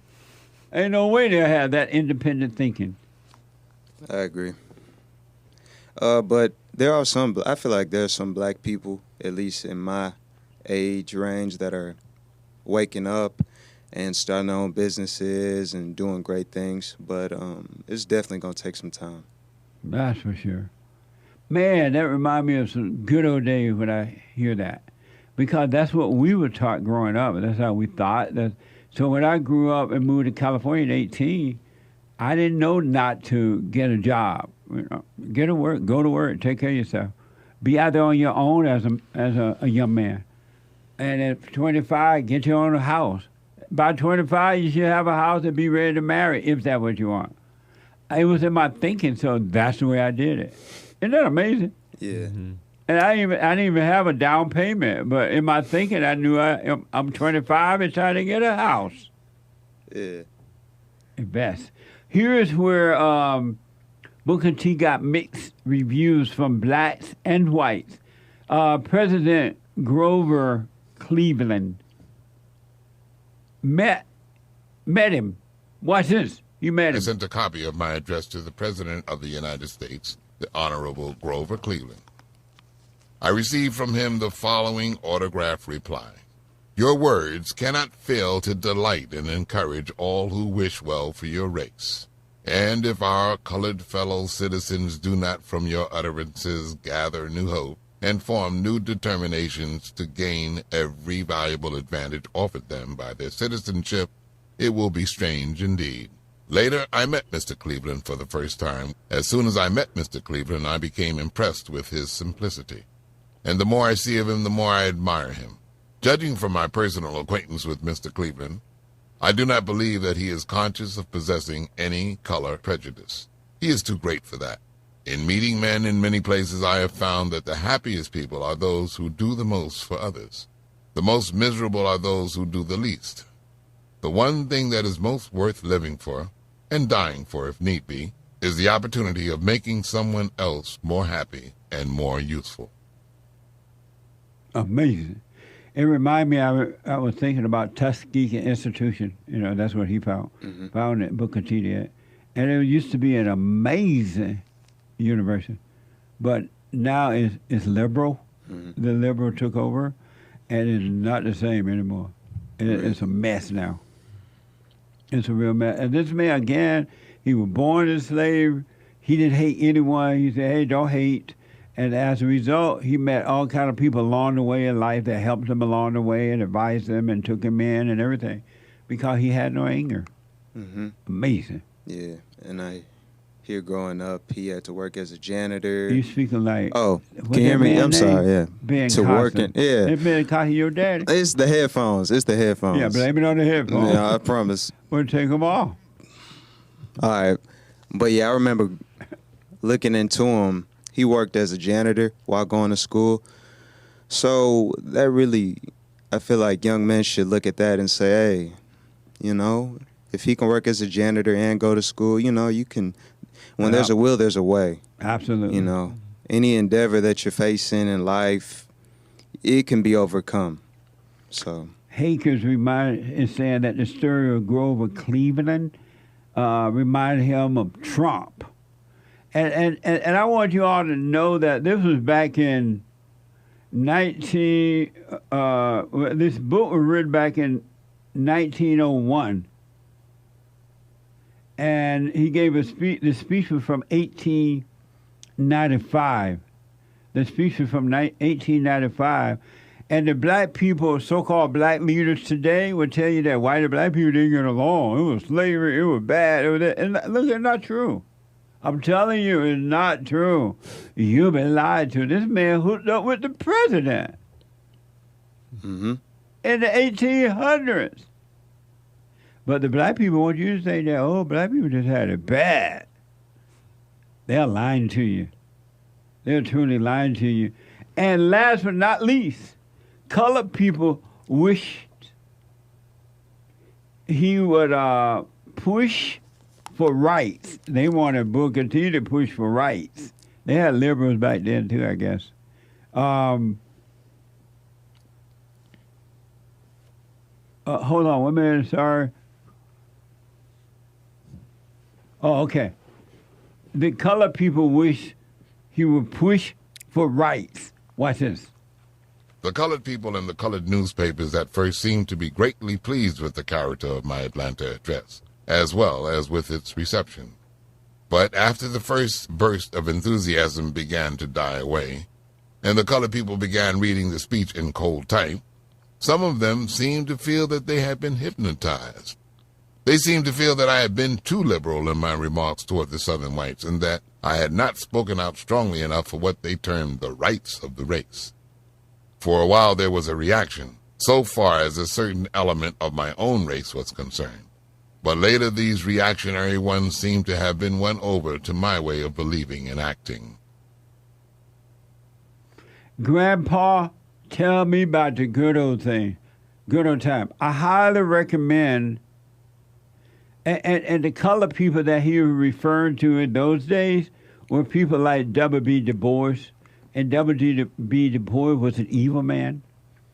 He was, he hated America.